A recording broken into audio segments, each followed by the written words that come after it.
ठंडी, भावनाहीन और हमेशा दूरी बनाए रखने वाली महिला सीईओ के अंधी हो जाने के बाद मैं हर दिन उसके सामने बिना शर्ट पहने घूमता रहता था। कई बार तो मैं कुछ भी नहीं पहनता था। वह महिला पूरे सुकून और खामोशी के साथ सोफे पर बैठी रहती, लेकिन उसके कानों की लौ हमेशा लाल हो जाती।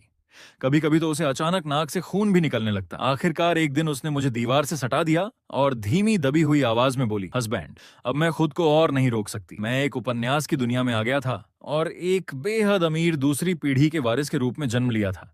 लेकिन कहानी के अनुसार अंत में मुझे फिर भी मुख्य नायक की सफलता के लिए सिर्फ एक सीढ़ी बन जाना था। मेरा परिवार बर्बाद हो जाता और मैं एक दुखद अंत पाने वाला दीवाना प्रेमी साबित होता। इस दुर्भाग्यपूर्ण भविष्य से बचने के लिए मैंने बिना किसी हिचकिचाहट के उपन्यास की सबसे खतरनाक विलेन लैंग शिंग्यू का साथ देने का फैसला किया। मेरे लगातार प्रेम प्रस्तावों और पीछे पड़े रहने से तंग आकर वह महिला सीईओ, जिसके मन में केवल बदला लेने की आग थी, आखिरकार सिर्फ मुझे शांत कराने के लिए मुझसे शादी करने पर राजी हो गई। साथ ही उसने मेरी तरह तरह की अजीबोगरीब इच्छाएं भी किसी तरह मान ली। मूल शरीर की सारी यादें मिलने के बाद मैं कुछ पल के लिए बिल्कुल निरुत्तर रह गया। लेकिन सौभाग्य से इस दुनिया में आने के दौरान मुझे यूनिवर्सल लव ट्रांसमिशन सिस्टम प्राप्त हुआ था। इस सिस्टम की खासियत यह थी कि जितना अधिक मैं प्रेम फैलाऊंगा, उतने ही अधिक अंक मिलेंगे, जिनके बदले मैं तरह तरह की सुरक्षा से जुड़ी विशेष वस्तुएं हासिल कर सकता था। जब मुझे पूरी स्थिति समझ में आ गई, तब मेरे मन में एक स्पष्ट योजना बन गई। इस उपन्यास के सभी विलेनों में मेरी हैसियत तो केवल एक छोटे मोटे किरदार की थी।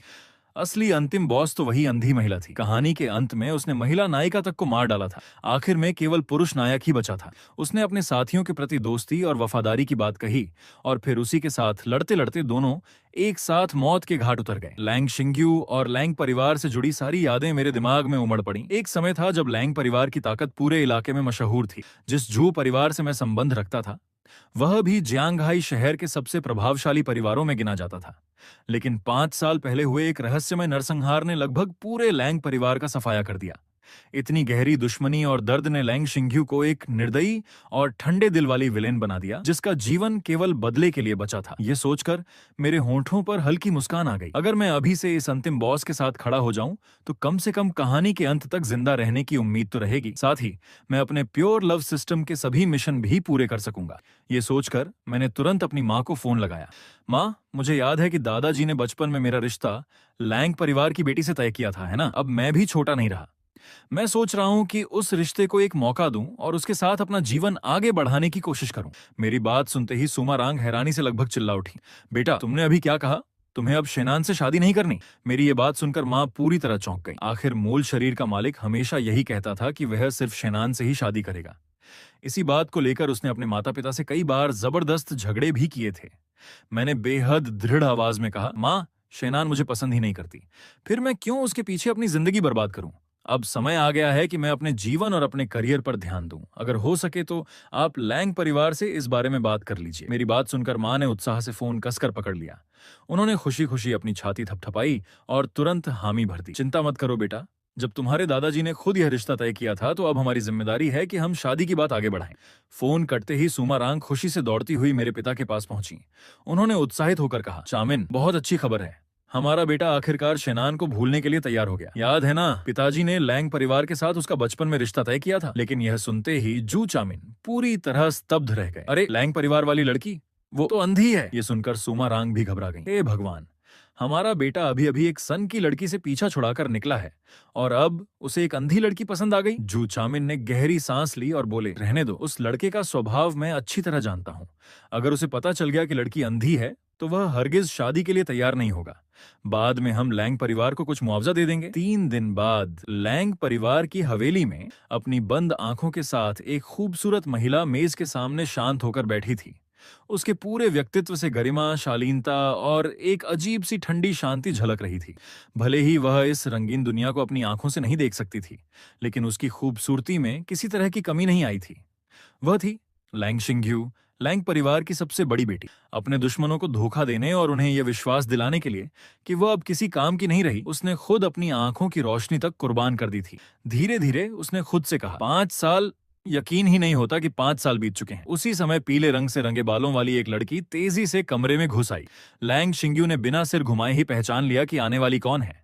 वह पहले की तरह अपनी उंगलियों से किताब के पन्नों को महसूस करती रही और शांत स्वर में बोली, लिंगर, क्या बात है? ये लड़की थी लैंग लिंगर, लैंग परिवार की दूसरी बेटी और लैंग शिंग्यू की छोटी बहन। लेकिन जैसे ही उसने अपनी बड़ी बहन को देखा, उसके चेहरे पर छाया गुस्सा पल भर में गायब हो गया। वह चिंतित स्वर में बोली, दीदी, गु परिवार ने हद ही कर दी है। लैंग शिंग्यू ने हल्की सांस ली। गु परिवार? अब उनका हमारे जैसे छोटे परिवार से क्या लेना देना हो सकता है?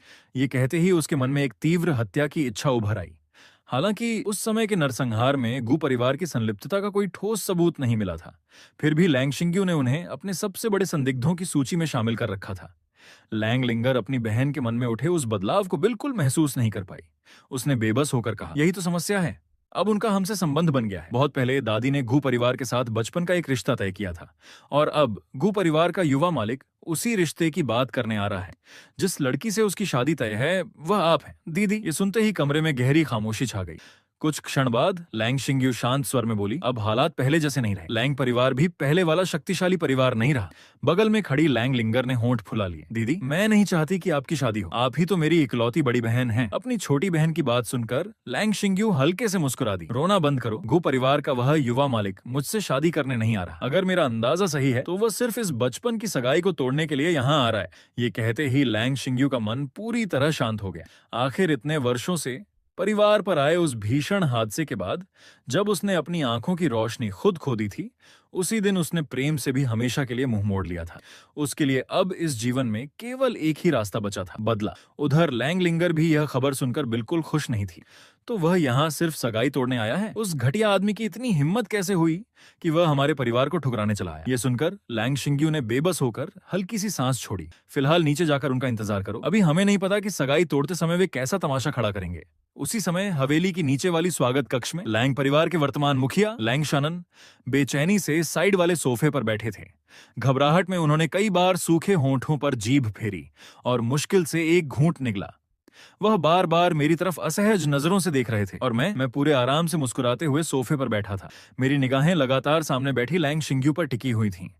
तो यही है भविष्य की अंतिम बॉस। भले ही इस समय वह अंधी थी, लेकिन उसकी मौजूदगी किसी ऊंचे पर्वत पर अकेले खिलने वाले दुर्लभ फूल जैसी थी।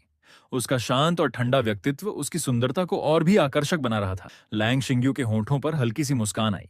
उसकी लालिमा लिए पतले होंठ बेहद शालीन लग रहे थे। वह शांत स्वर में बोली, यंग मास्टर जू, मुझे पहले से पता है कि आज आप हमारे लैंग परिवार में किस उद्देश्य से आए हैं। असल में लैंग शिंग्यू पहले ही मेरी मंशा समझ चुकी थी। ज्यांगहाई शहर में जू परिवार सबसे प्रभावशाली परिवारों में से एक था और उनका सबसे बड़ा बेटा जू हाओयेन शेन परिवार की बेटी शेनान का दीवाना माना जाता था। आज वह बचपन की सगाई की वजह से यहां आया था, लेकिन उसके पिछले सारे व्यवहार देखकर साफ लगता था कि उसका मकसद केवल यह रिश्ता खत्म करना है। शायद वह ऐसा करके शेनान को खुश करना चाहता था। यह सुनकर मैं भी थोड़ा हैरान रह गया। मां ने तो उम्मीद से भी ज्यादा जल्दी सब इंतजाम कर दिया। खबर इतनी जल्दी यहां तक पहुंच जाएगी मैंने सोचा भी नहीं था। और सबसे बड़ी बात, लैंग शिंग्यू ने इसका जरा भी विरोध नहीं किया। मैंने जो दलीलें पहले से तैयार कर रखी थीं, वे सब बेकार हो गईं। मैंने मन ही मन सोचा, जब उसे पहले से ही मेरे आने का कारण पता है तो सीधे मुद्दे पर आना ही बेहतर होगा। मैंने अपने पीछे खड़े सफेद बालों वाले बुजुर्ग बटलर की ओर देखा और कहा, ओल्ड गांव, वो चीज ले आइए। उधर लैंग शिंग्यू अब भी पूरी तरह शांत थी। वह बहुत पहले ही तय कर चुकी थी कि उसका जीवन केवल बदले के लिए है। सगाई टूटे या बनी रहे, उसके फैसले पर कोई फर्क नहीं पड़ने वाला था। सिर्फ लैंग लिंगर के चेहरे पर गुस्सा साफ दिखाई दे रहा था। हालांकि वह खुद भी नहीं चाहती थी कि उसकी बहन की शादी हो, लेकिन इस तरह सामने वाले द्वारा रिश्ता ठुकराया जाना उसे बेहद अपमानजनक लग रहा था। उसी समय ओल्ड गांव कुछ दस्तावेज लेकर आए। मैंने उनमें से एक फाइल उठाई और लैंग शानन की ओर बढ़ाते हुए कहा, मास्टर लैंग, कृपया इस दस्तावेज को देखिए। लैंग शानन ने मोटी सी फाइल हाथ में ली तो उनके चेहरे पर हैरानी साफ झलकने लगी। सिर्फ सगाई तोड़ने का समझौता इतना मोटा कैसे हो सकता है?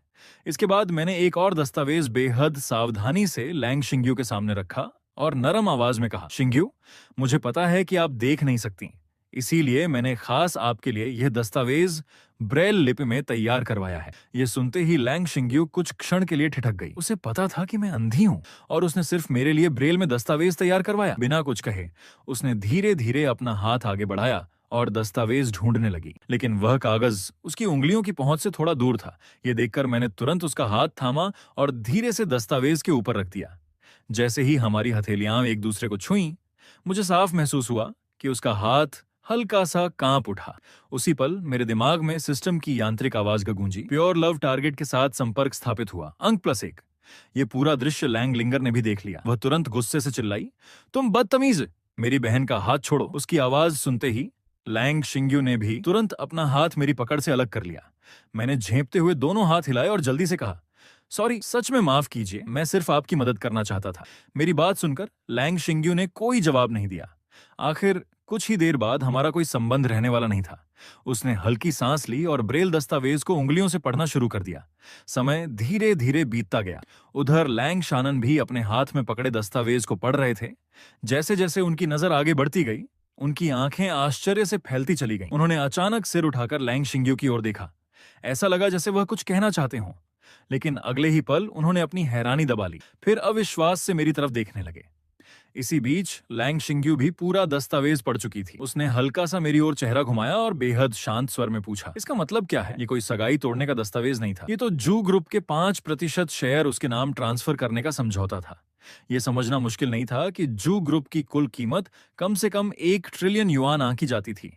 ऐसे में 5% हिस्सेदारी की कीमत कितनी होगी, इसका अंदाजा लगाना भी आसान था। वर्तमान हालात में लैंग परिवार के लिए यह किसी चमत्कार से कम नहीं था। यह उनके लिए बेहद बड़ी सहायता थी। उसकी बात सुनकर मैंने उसकी ओर स्नेह भरी नजरों से देखा और मुस्कुराकर कहा, शिंग्यू, क्या अब भी आपको समझ नहीं आया? ये तो सिर्फ इस विवाह प्रस्ताव के लिए मेरी छोटी सी सच्ची भेंट है। मेरे पास जू ग्रुप के कुल 10% शेयर हैं। उनमें से आधे यानी 5% मैं मिस शिंग्यू को दे रहा हूं। आखिर आगे चलकर हम एक ही परिवार बनने वाले हैं।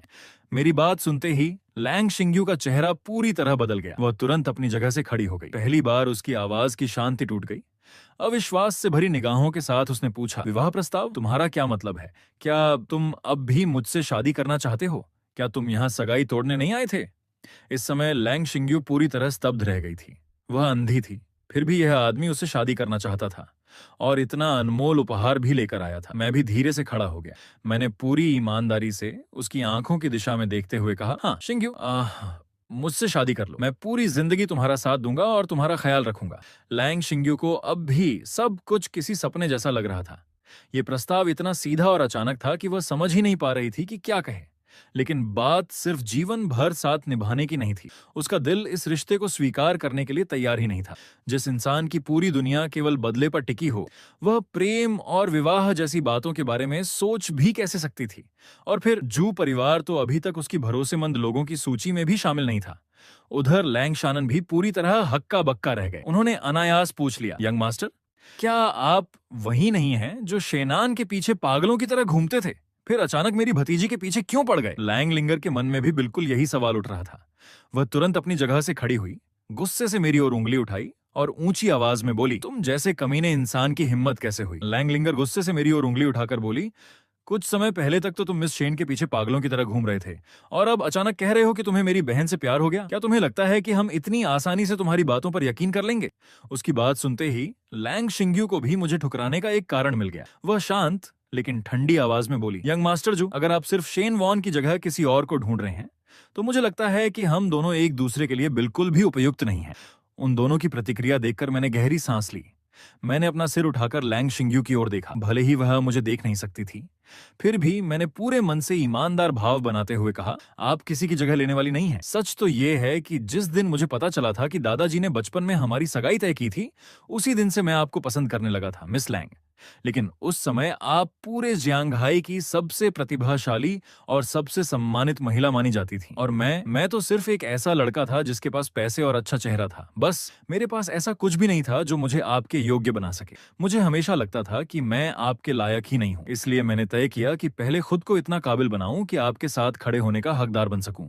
लेकिन इससे पहले कि मैं कुछ कर पाता, मुझे यह दर्दनाक खबर मिली कि आपने अपनी आंखों की रोशनी खो दी है। जब भी उस बात को याद करता हूँ, आज भी दिल टूट जाता है। मैं खुद को कभी माफ नहीं कर पाया। मुझे इस बात का गहरा अफसोस रहा कि जब आपको मेरी सबसे ज्यादा जरूरत थी, मैं आपके साथ नहीं था। मैं उस सच्चाई का सामना ही नहीं कर पाया। मुझे लगा कि मैं आपका पति कहलाने के योग्य नहीं हूँ। इसीलिए मैंने अपने दिल की उस खाली जगह को दूसरे लोगों के सहारे भरने की कोशिश की। लेकिन हर रात जब मैं सोने जाता था, जिस चेहरे की सबसे ज्यादा याद आती थी, वह हमेशा आप ही थी, सिर्फ आप। इतना कहते हुए मैं धीरे धीरे लैंग शिंग्यू के पास चला गया। मैंने फिर से उसका हाथ अपने हाथों में थाम लिया। मेरी आवाज पहले से भी ज्यादा गंभीर और सच्ची थी।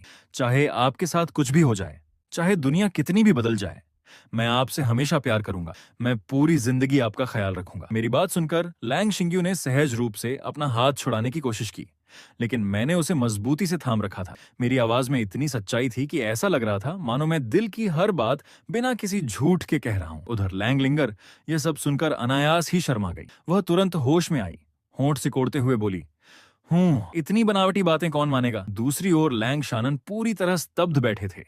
उन्होंने मेरी ओर देखा। मेरे चेहरे पर जरा भी झिझक नहीं थी।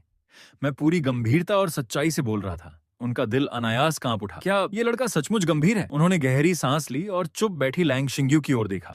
असल में पूरे लैंग परिवार का एक बहुत बड़ा रहस्य किसी को पता नहीं था। परिवार की असली ताकत और सबसे बड़ा सहारा कोई और नहीं बल्कि उनकी बड़ी भतीजी लैंग शिंग्यू ही थी। कुछ पल तक कमरे में गहरा सन्नाटा छाया रहा। आखिरकार लैंग शिंग्यू ने धीमे स्वर में जवाब दिया।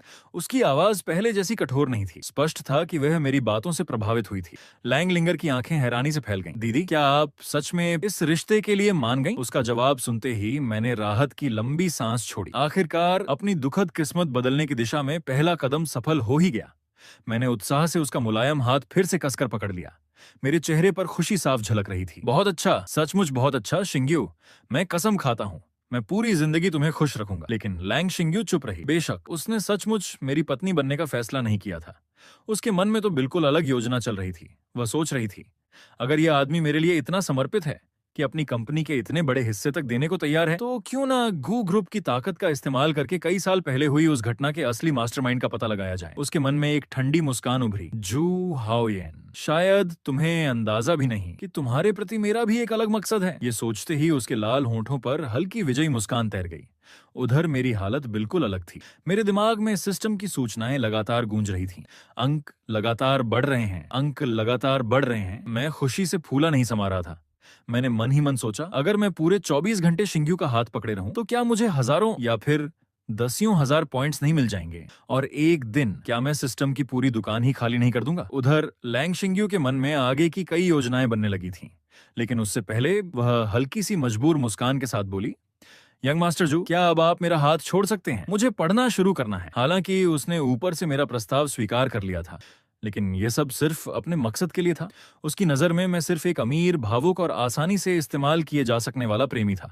इसी वजह से वह मेरे साथ जितना हो सके शारीरिक दूरी बनाए रखना चाहती थी। लेकिन उसकी उम्मीद के बिल्कुल विपरीत, रिश्ता तय होते ही यह बेशर्म आदमी जाने का नाम ही नहीं ले रहा था, बल्कि जिद करने लगा कि वह ऊपर जाकर उसका स्टडी रूम भी देखना चाहता है और यह जानना चाहता है कि वह रोज क्या करती है। अभी अभी उसने मेरा प्रस्ताव स्वीकार किया था। ऐसे में तुरंत मुझे बाहर निकाल देना भी ठीक नहीं लगता। आखिरकार मजबूरी में उसे मुझे अपने अध्ययन कक्ष में आने की अनुमति देनी पड़ी और पूरे समय मैं उसे छूने का कोई मौका नहीं छोड़ रहा था। हर बार एक ही बहाना, आप देख नहीं सकती, मैं बस आपकी मदद कर रहा हूं। जब लैंग शिंग्यू ने दोबारा मुझे हाथ छोड़ने को कहा, तब जाकर मैंने अनमने मन से उसकी उंगलियां छोड़ी। मेरी पकड़ ढीली होते ही उसने भीतर ही भीतर राहत की सांस ली। आखिरकार उसका दिल थोड़ा शांत हुआ। वह अपनी रोज वाली कुर्सी पर जाकर बैठ गई। उसके चेहरे की हल्की मुस्कान धीरे धीरे गायब हो गई और उसकी जगह गंभीरता ने ले ली। उसका दिमाग फिर से भविष्य की योजनाओं में डूब गया। मैंने देखा कि वह कुछ नहीं बोल रही। मैंने धीरे से पुकारा, शिंग्यू, लेकिन उसने मेरी बात पूरी तरह अनसुनी कर दी। वह मन ही मन सोच रही थी, सबसे पहले इस आदमी के प्यार और भरोसे का पूरा फायदा उठाऊंगी, फिर धीरे धीरे अपने तरीके से पूरे ग्रुप पर नियंत्रण हासिल करूंगी। जब उसने कोई जवाब नहीं दिया, मैंने फिर आवाज लगाई, शिंग्यू, क्या तुम्हें पता है कि मैं हर दिन तुम्हें कितना याद करता हूं? अंदर ही अंदर लैंग शिंग्यू पूरी तरह निराश हो चुकी थी, लेकिन उसने फिर भी कोई जवाब नहीं दिया। वह अपने भविष्य की योजनाओं में लगी रही, चुपचाप अपनी ताकत बढ़ाती रही, ताकि सही समय आने पर कई साल पहले के असली गुनहगार को ढूंढ सके। जब फिर भी उसकी ओर से कोई प्रतिक्रिया नहीं आई, तो मैंने तीसरी बार पुकारा, शिंग्यू, तुम मुझे नजरअंदाजुम क्यों कर रही हो? मैं सच में बहुत दुखी हो जाता हूँ। धत्त तेरे की, ये आदमी कितना परेशान करने वाला है। मेरी लगातार आवाजों ने आखिरकार लैंग शिंग्यू की सारी सोच तोड़ दी। उसने मेरी आवाज की दिशा में अपना चेहरा घुमाया। हालांकि वह मुझे देख नहीं सकती थी, फिर भी उसके मन में मेरे चेहरे की एक बेहद परेशान कर देने वाली छवि साफ उभर आई। उधर जैसे ही मैंने उसे अपनी ओर मुड़ते महसूस किया, मेरा दिल खुशी से झूम उठा। मैं मुस्कुराया और बोला, शिंग्यू, क्या मैं तुमसे एक बात पूछ सकता हूँ? एक बात पूछूं? मैं मुस्कुराते हुए बोला, लैंग। शिंग्यू, बताओ, तुम्हें इनमें से कौन सा निकनेम सबसे अच्छा लगता है? ये पूछने के बाद मैंने मासूमियत से पलकें झपकाईं। हालांकि मैं उसके करीब आने की कोशिश अपने पॉइंट्स और अपनी जिंदगी बचाने के लिए कर रहा था, लेकिन मुझे यह मानना ही पड़ा कि लैंग शिंग्यू का व्यक्तित्व और उसकी खूबसूरती मेरे दिल की सबसे कमजोर जगह पर सीधा असर कर रहे थे। अनजाने में ही मेरे मन में उसके साथ एक सच्चे और पवित्र प्रेम की चाह पैदा होने लगी थी। उधर मेरा सवाल सुनते ही लैंग शिंग्यू भीतर ही भीतर झुंझला उठी। ये कैसे अजीब अजीब निकनेम है, मुझे इनमें से एक भी पसंद नहीं है। वह ठंडे स्वर में बोली, मुझे इनमें से कोई भी नाम पसंद नहीं। बेहतर होगा कि अब आप यहाँ से चले जाएं। मैंने देखा कि वह अब भी चुप थी, तो मुझे समझ नहीं आया कि वह जवाब क्यों नहीं दे रही। लेकिन अगले ही पल अचानक मेरे दिमाग में एक बात आई। ओह, समझ गया, शायद उसे इनमें से कोई भी निकनेम पसंद नहीं आया। इसलिए मैंने तुरंत दूसरा तरीका अपनाया। मैं मुस्कुराकर बोला, तो फिर शिंग्यू, अगर मैं तुम्हें वाइफी या बेबी कहकर बुलाऊं तो कैसा रहेगा? ये सुनते ही लैंग शिंग्यू का दिल हल्का सा कांप उठा। उसने तुरंत अपना चेहरा दूसरी ओर घुमा लिया ताकि मैं उसके चेहरे पर आए बदलाव को न देख सकूं। धत्त, ये आदमी कितना परेशान करने वाला है। इतनी शर्म दिलाने वाली बातें आखिर कोई इतनी सहजता से कैसे कह सकता है? उसके गाल अनायास ही लाल पड़ गए। उसने खुद को संभालते हुए ठंडे स्वर में कहा, मुझे इनमें से भी कोई नाम पसंद नहीं, बस मुझे शिंग्यू कहकर बुलाइए। उसकी बात सुनकर मैंने राहत की सांस ली। अभी उसकी प्रतिक्रिया देखकर तो मुझे लगा था कि वह सचमुच नाराज हो गई है, लेकिन चूंकि वह अभी भी स्टडी रूम में बैठी थी, इसलिए मेरे लिए आगे बढ़ने का मौका अभी भी था। मैंने मुस्कुराकर पूछा, ठीक है शिंग्यू, अभी क्या कर रही हो? चलो थोड़ी देर बाहर घूमने चलते हैं। मेरी बात सुनकर लैंग शिंग्यू का दिल एक पल को ठिठक गया। जिस दिन उसने अपनी आंखों की रोशनी खुद खो दी थी, उस दिन के बाद से वे कभी घर से बाहर नहीं निकली थी। उसके जीवन में अब सिर्फ एक ही लक्ष्य बचा था, बदला। उसके लिए बाहर घूमना सिर्फ समय की बर्बादी था, और उसके जीवन में समय से ज्यादा कीमती कोई चीज नहीं थी। उसने तुरंत जवाब दिया, मेरे पास समय नहीं है, मैं अभी बहुत व्यस्त हूँ, मुझे पढ़ना है, कृपया शांत रहिए। इतना कहकर उसने मेरे सामने ही अपनी ब्रेल की किताब पढ़ना शुरू कर दिया। यह देखकर मुझे ज्यादा निराशा नहीं हुई। वह अभी अंधी है और भविष्य की सबसे बड़ी विलन भी। इस समय उससे यह उम्मीद करना कि वह मुझ पर दिल से भरोसा करने लगेगी या मुझे पसंद करने लगेगी, बिल्कुल अवास्तविक था।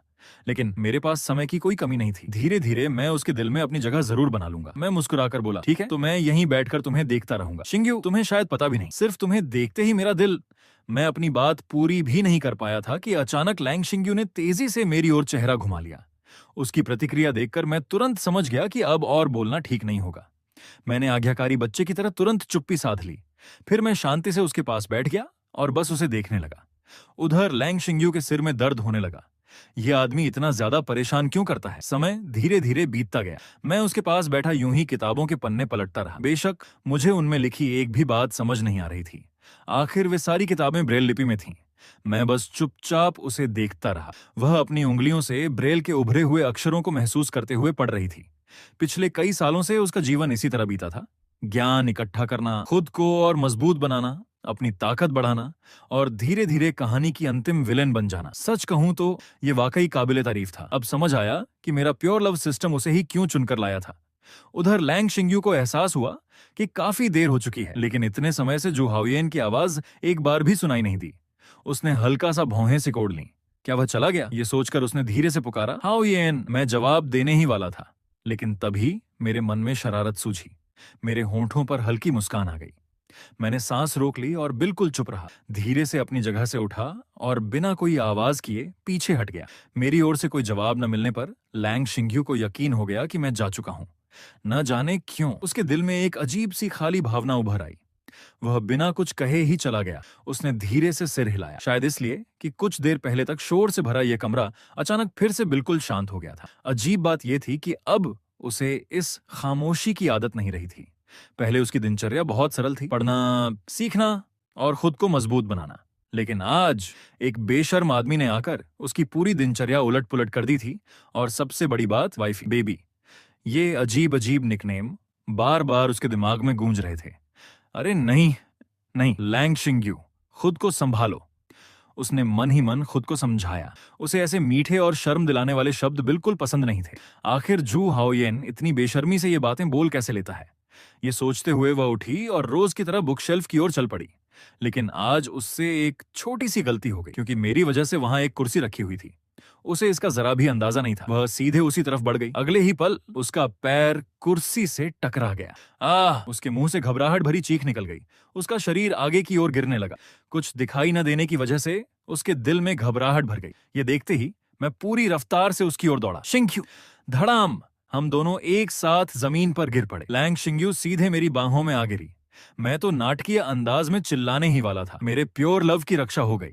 तभी सिस्टम की आवाज मेरे दिमाग में गूंजी, गिरने से बचाने का बोनस प्लस 10 पॉइंट्स। ये सुनते ही मैं अपनी हंसी रोक नहीं पाया। उधर लैंग शिंग्यू, जिसने दर्द सहने के लिए खुद को पहले ही तैयार कर लिया था, एकदम ठिठक गई। मैं बच गई, उसे मेरी हंसी सुनाई दी। ये आवाज जू हाओयेन। एक पल में उसे सारी बात समझ आ गई। उसने धीरे से सिर उठाया। उसका चेहरा बिल्कुल भावहीन था। वह मेरी ओर मुंह करके बोली, तुम जानबूझकर चुप रहे ताकि मेरा गिरना देख सको। ये समझते ही उसके मन में गुस्सा भर गया। तो ये आदमी कोई भोला भाला प्रेमी नहीं है, इसे तो मेरा मजाक उड़ाने में मजा आ रहा था। अच्छा, तो तुम्हारी असली फितरत यही है। मैं घबराकर जल्दी जल्दी सफाई देने लगा। नहीं नहीं शिंग्यू, तुम गलत समझ रही हो। तुमने ही तो कहा था कि मैं बात ना करूं, इसलिए मैंने कुछ नहीं कहा। लेकिन लैंग शिंग्यू मेरी कमजोर सफाइयां सुनने के मूड में नहीं थी। वह छूटकर उठने की कोशिश करने लगी। मुझे छोड़ो बेवकूफ, छोड़ो मुझे। लेकिन मैंने उसे अब भी नहीं छोड़ा। मैं लगभग विनती करते हुए बोला, ऐसा मत करो, मुझे सच में बहुत बुरा लग रहा है। चुप रहो, तुम तो बस मुझे शर्मिंदा होते देखना चाहते थे। तुम्हें कैसा लग रहा है, इससे मुझे कोई फर्क नहीं पड़ता। वह मेरे सीने पर हाथ रखकर खुद को उठाने की कोशिश कर ही रही थी कि तभी धड़ाम, दरवाजा अचानक जोर से खुला। लैंग लिंगर घबराई हुई अंदर दौड़ी आई। दीदी, अभी मुझे जोर की आवाज सुनाई थी। क्या उस बदतमीज आदमी ने फिर से, जू हाओयेन, कहीं उसने आपके साथ कुछ गलत तो नहीं किया? लेकिन अपनी बात पूरी करने से पहले ही लैंग लिंगर की आवाज अचानक थम गई। उसके सामने जो दृश्य था उसने उसे पूरी तरह स्तब्ध कर दिया।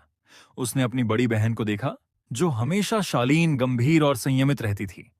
इस समय वह जू हाओयेन के ऊपर झुकी हुई थी और उसका एक हाथ उसके सीने पर टिका हुआ था। उसके चेहरे पर हल्की सी घबराहट और असहजता साफ दिखाई दे रही थी। उधर लैंग शिंग्यू ने भी दरवाजा खुलने की आवाज सुनी और हल्का सा सिर घुमाकर बोली, लिंगर, क्या तुम हो? जल्दी आओ, मेरी मदद करो। ये दृश्य देखते ही लैंग लिंगर की आंखों से आंसू फूट पड़े।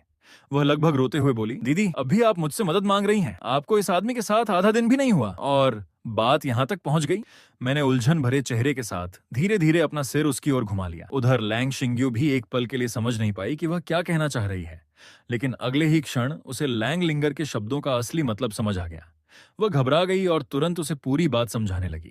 जब गलतफहमी दूर हो गई, तब लैंग शिंग्यू बाहर से तो शांत बैठी रही, लेकिन भीतर ही भीतर उसका मन पूरी तरह उथल पुथल में था। धत्त तेरे की, ये सब आखिर हुआ कैसे? इतने सालों में जो रुतबा, गरिमा और सम्मान मैंने बनाया था, आज सब एक ही पल में मिट्टी में मिल गया। लैंग लिंगर ने आंसू भरी आंखों से मेरी तरफ उंगली उठाई। उसकी आवाज अब भी कांप रही थी। आगे से ऐसी कोई घटना दोबारा ना हो, इसलिए आज से आपको मेरी बहन के साथ अकेले रहने की बिल्कुल अनुमति नहीं है। मैंने अपनी आंसू भरी आंखों वाली होने वाली छोटी साली की ओर देखा और बेबसी से सिर हिला दिया। ठीक है, मैं वादा करता हूँ। लेकिन मन ही मन मैं हंसी रोक नहीं पा रहा था। अभी तो ऐसा कह रही है, लेकिन कुछ ही दिनों में छोटी साली स्कूल चली जाएगी और तब शिंग्यू और मैं आराम से जितना चाहें साथ रह सकेंगे। इसके बाद मैं लैंग परिवार की हवेली से निकल गया। अपनी लग्जरी कार में बैठकर घर की ओर लौटते हुए मैंने खुशी खुशी सिस्टम की दुकान खोल ली। स्क्रीन पर चमकते हुए अंक दिखाई दिए, 60 पॉइंट्स। मैं मुस्कुरा उठा। इतने कम समय में ही लैंग शिंग्यू के साथ मेरा लव स्कोर कई स्तर ऊपर पहुंच चुका था। उधर शहर के एक शानदार रेस्टोरेंट में जी परिवार की बेटी जी वेई अपने सामने बैठी शांत महिला को अविश्वास से देख रही थी। वह हैरानी से बोली, रुको, तुम कह रही हो कि उस बदमाश जू हाओयेन ने पूरे 3 दिनों से तुमसे कोई संपर्क ही नहीं किया? उसके सामने बैठी शेन वान ने चुपचाप सिर हिलाकर हामी भर दी। ये जवाब सुनते ही उनके साथ बैठी वो लिली ने भौहें सिकोड़ लीं। वह गुस्से से बोली, वह आदमी सचमुच घटिया है, सिर्फ इसलिए कि वानर अपने करियर पर ध्यान देना चाहती थी और उसकी गर्लफ्रेंड बनने के लिए तैयार नहीं हुई। उसने उससे मुंह मोड़ लिया। अब जानबूझकर ऐसा व्यवहार कर रहा है। कितना छोटा दिल है उसका। इतना कहते हुए उसने शेन वान का हाथ पकड़ लिया और गंभीर स्वर में बोली, वानर, अच्छा हुआ तुमने उस कमीने जू हाओयेन का प्रस्ताव स्वीकार नहीं किया, वरना पता नहीं वह तुम्हारे साथ और क्या क्या करता। ये सुनकर शेन वान ने हल्के से होंठ भींच लिए। वह जू हाओयेन को काफी समय से जानती थी। उसकी समझ के मुताबिक वह ऐसा व्यवहार कभी नहीं कर सकता था। उसने झिझकते हुए कहा, क्यों ना मैं उसे एक संदेश भेजकर पूछूं कि आखिर हुआ क्या है। उसके मन में एक विचार आया, क्या उस दिन मैंने उसे ठुकराकर उसका दिल दुखा दिया था? शायद मुझे उसे थोड़ा सा समझाना चाहिए, जैसे मैं पहले भी करती आई हूं। ऐसा पहले भी कई बार हो चुका था, लेकिन हर बार जब वह खुद पहले उसे फोन करती तो अगले ही दिन जू हाओयेन खुशी खुशी उसके पास भागा चला आता और उसे मनाने लगता। जैसे ही शेन वान संदेश भेजने लगी, जी वेई ने तुरंत उसका हाथ रोक लिया। वानर, यही तुम सबसे बड़ी गलती कर रही हो। शेन वान ने हैरानी से पूछा, गलती? क्या मतलब? जी वेई ने तिरस्कार से हंसते हुए कहा, तुम अभी तक समझी नहीं। जू हाओयेन तुम्हारे साथ खेल खेल रहा है। शेन वान चौंक गई। खेल? कौन सा खेल? जी वेई ने व्यंग्य भरी मुस्कान के साथ कहा, वह जानबूझकर तुम्हें नजरअंदाज कर रहा है। ताकि तुम बेचैन हो जाओ। वह तुम्हें ठंडा व्यवहार दिखाकर तुम्हारे मन में असुरक्षा पैदा करना चाहता है। ये सब उसकी चाल है। वह हार्ड टू गेट वाला खेल खेल रहा है। उसका मकसद सिर्फ इतना है कि तुम खुद उसके पास जाओ और उससे माफी मांगो। सामने बैठी वो लिली ने भी तुरंत हामी भरी। वानर, मेरी बात मानो, उसके जाल में मत फंसना। पुरुषों की मीठी बातें ज्यादातर झूठ होती हैं। हम जैसी समझदार महिलाओं को सच और झूठ में फर्क करना आना चाहिए। अपनी दोनों सबसे करीबी सहेलियों की बातें सुनकर शेन वान का मन डगमगाने लगा। उसे अचानक सब कुछ समझ में आने लगा। तो बात ऐसी है, कोई आश्चर्य नहीं कि जू हाओयेन खुद मेरे पास नहीं आया, और जब भी मैं पहले उसके पास जाती थी वह इतना खुश हो जाता था। तो यह सब उसी की चाल थी, मुझे अपनी ओर खींचने की। ये सोचकर उसने मन ही मन फैसला कर लिया, अब मैं उसके पीछे बिल्कुल नहीं जाऊंगी। उसे जो करना है करता रहे। करीब 30 मिनट की ड्राइव के बाद मैं अपने घर पहुंच गया। हैरानी की बात यह थी कि आज मेरे माता पिता सामान्य दिनों से काफी पहले घर लौट आए थे। डाइनिंग टेबल पर तरह तरह के स्वादिष्ट व्यंजन सजे हुए थे। मैंने आश्चर्य से पूछा, आज क्या खास बात है? इतना सारा खाना क्यों बनाया गया है? माँ और पिताजी ने एक दूसरे की तरफ देखा। कुछ पल बाद पिताजी ने धीरे से कहा, शियाओचान, मुझे पता है कि तुम बहुत निराश हो, लेकिन कोई बात नहीं। जियांगहाई में अमीर परिवारों की बेटियों की कमी नहीं है। बस दोबारा शेन वान के पीछे मत जाना, बाकी सब हम संभाल लेंगे। माँ भी मुझे खाना परोसते हुए प्यार से समझाने लगी, बिल्कुल जैसा तुम्हारे पिताजी कह रहे हैं, दुनिया में अच्छी लड़कियों की कोई कमी नहीं है। एक ही लड़की के पीछे अपनी जिंदगी क्यों बर्बाद करनी? माँ तुम्हारे लिए उससे भी बेहतर लड़की ढूंढेगी, चाहे वह बाई परिवार की हो, तोंग परिवार की या फिर झू परिवार की। तुम्हारे पिताजी सब इंतजाम कर देंगे। उनकी बातें सुनते सुनते मुझे सब कुछ बेहद अजीब लगने लगा। मैंने जल्दी से हाथ हिलाकर कहा, आप लोग आखिर कह क्या रहे हैं? मैं तो पहले ही शिंग्यू को शादी के लिए प्रपोज कर चुका हूँ। हम दोनों की सगाई भी लगभग तय हो चुकी है। ऐसे में मैं किसी दूसरी लड़की के बारे में सोच भी कैसे सकता हूँ? पिताजी पहले तो मेरी बात ठीक से समझ ही नहीं पाए। वह बोलते ही जा रहे थे। हाँ, शियाओ चान ने शायद इसलिए हार मान ली क्योंकि लैंग शिंग्यू अंधी है, लेकिन अगले ही पल उन्हें मेरी बात का मतलब समझ आया। वह बीच वाक्य में ही रुक गए। उन्होंने अविश्वास से मेरी ओर देखा। रुको, तुमने क्या कहा? प्रपोज और सगाई भी हो गई? माँ की आंखों के आगे जैसे अंधेरा छा गया। वह लगभग बेहोश होने की हालत में थीं। उन्होंने सिर पकड़ते हुए कहा, बेटा, अभी अभी तो तुमने शेन वान का पीछा छोड़ा था, अब जाकर एक अंधी लड़की से सगाई कराए? तुम तो सच में मुझे पागल करके ही मानोगे। मैंने अपने माता पिता की ओर देखा और बस बेबस होकर मुस्कुरा दिया। उसी समय मेरे मोबाइल की परिचित रिंगटोन अचानक बज उठी। मैंने धीरे से अपनी जेब से अपना फोन निकाला और स्क्रीन पर नजर डाली। उसी पल मुझे सब समझ में आ गया। ये शेन वॉन के लिए मूल शरीर के मालिक द्वारा सेट की गई खास रिंगटोन थी, जिसे उसने स्पेशल अलर्ट के रूप में रखा था।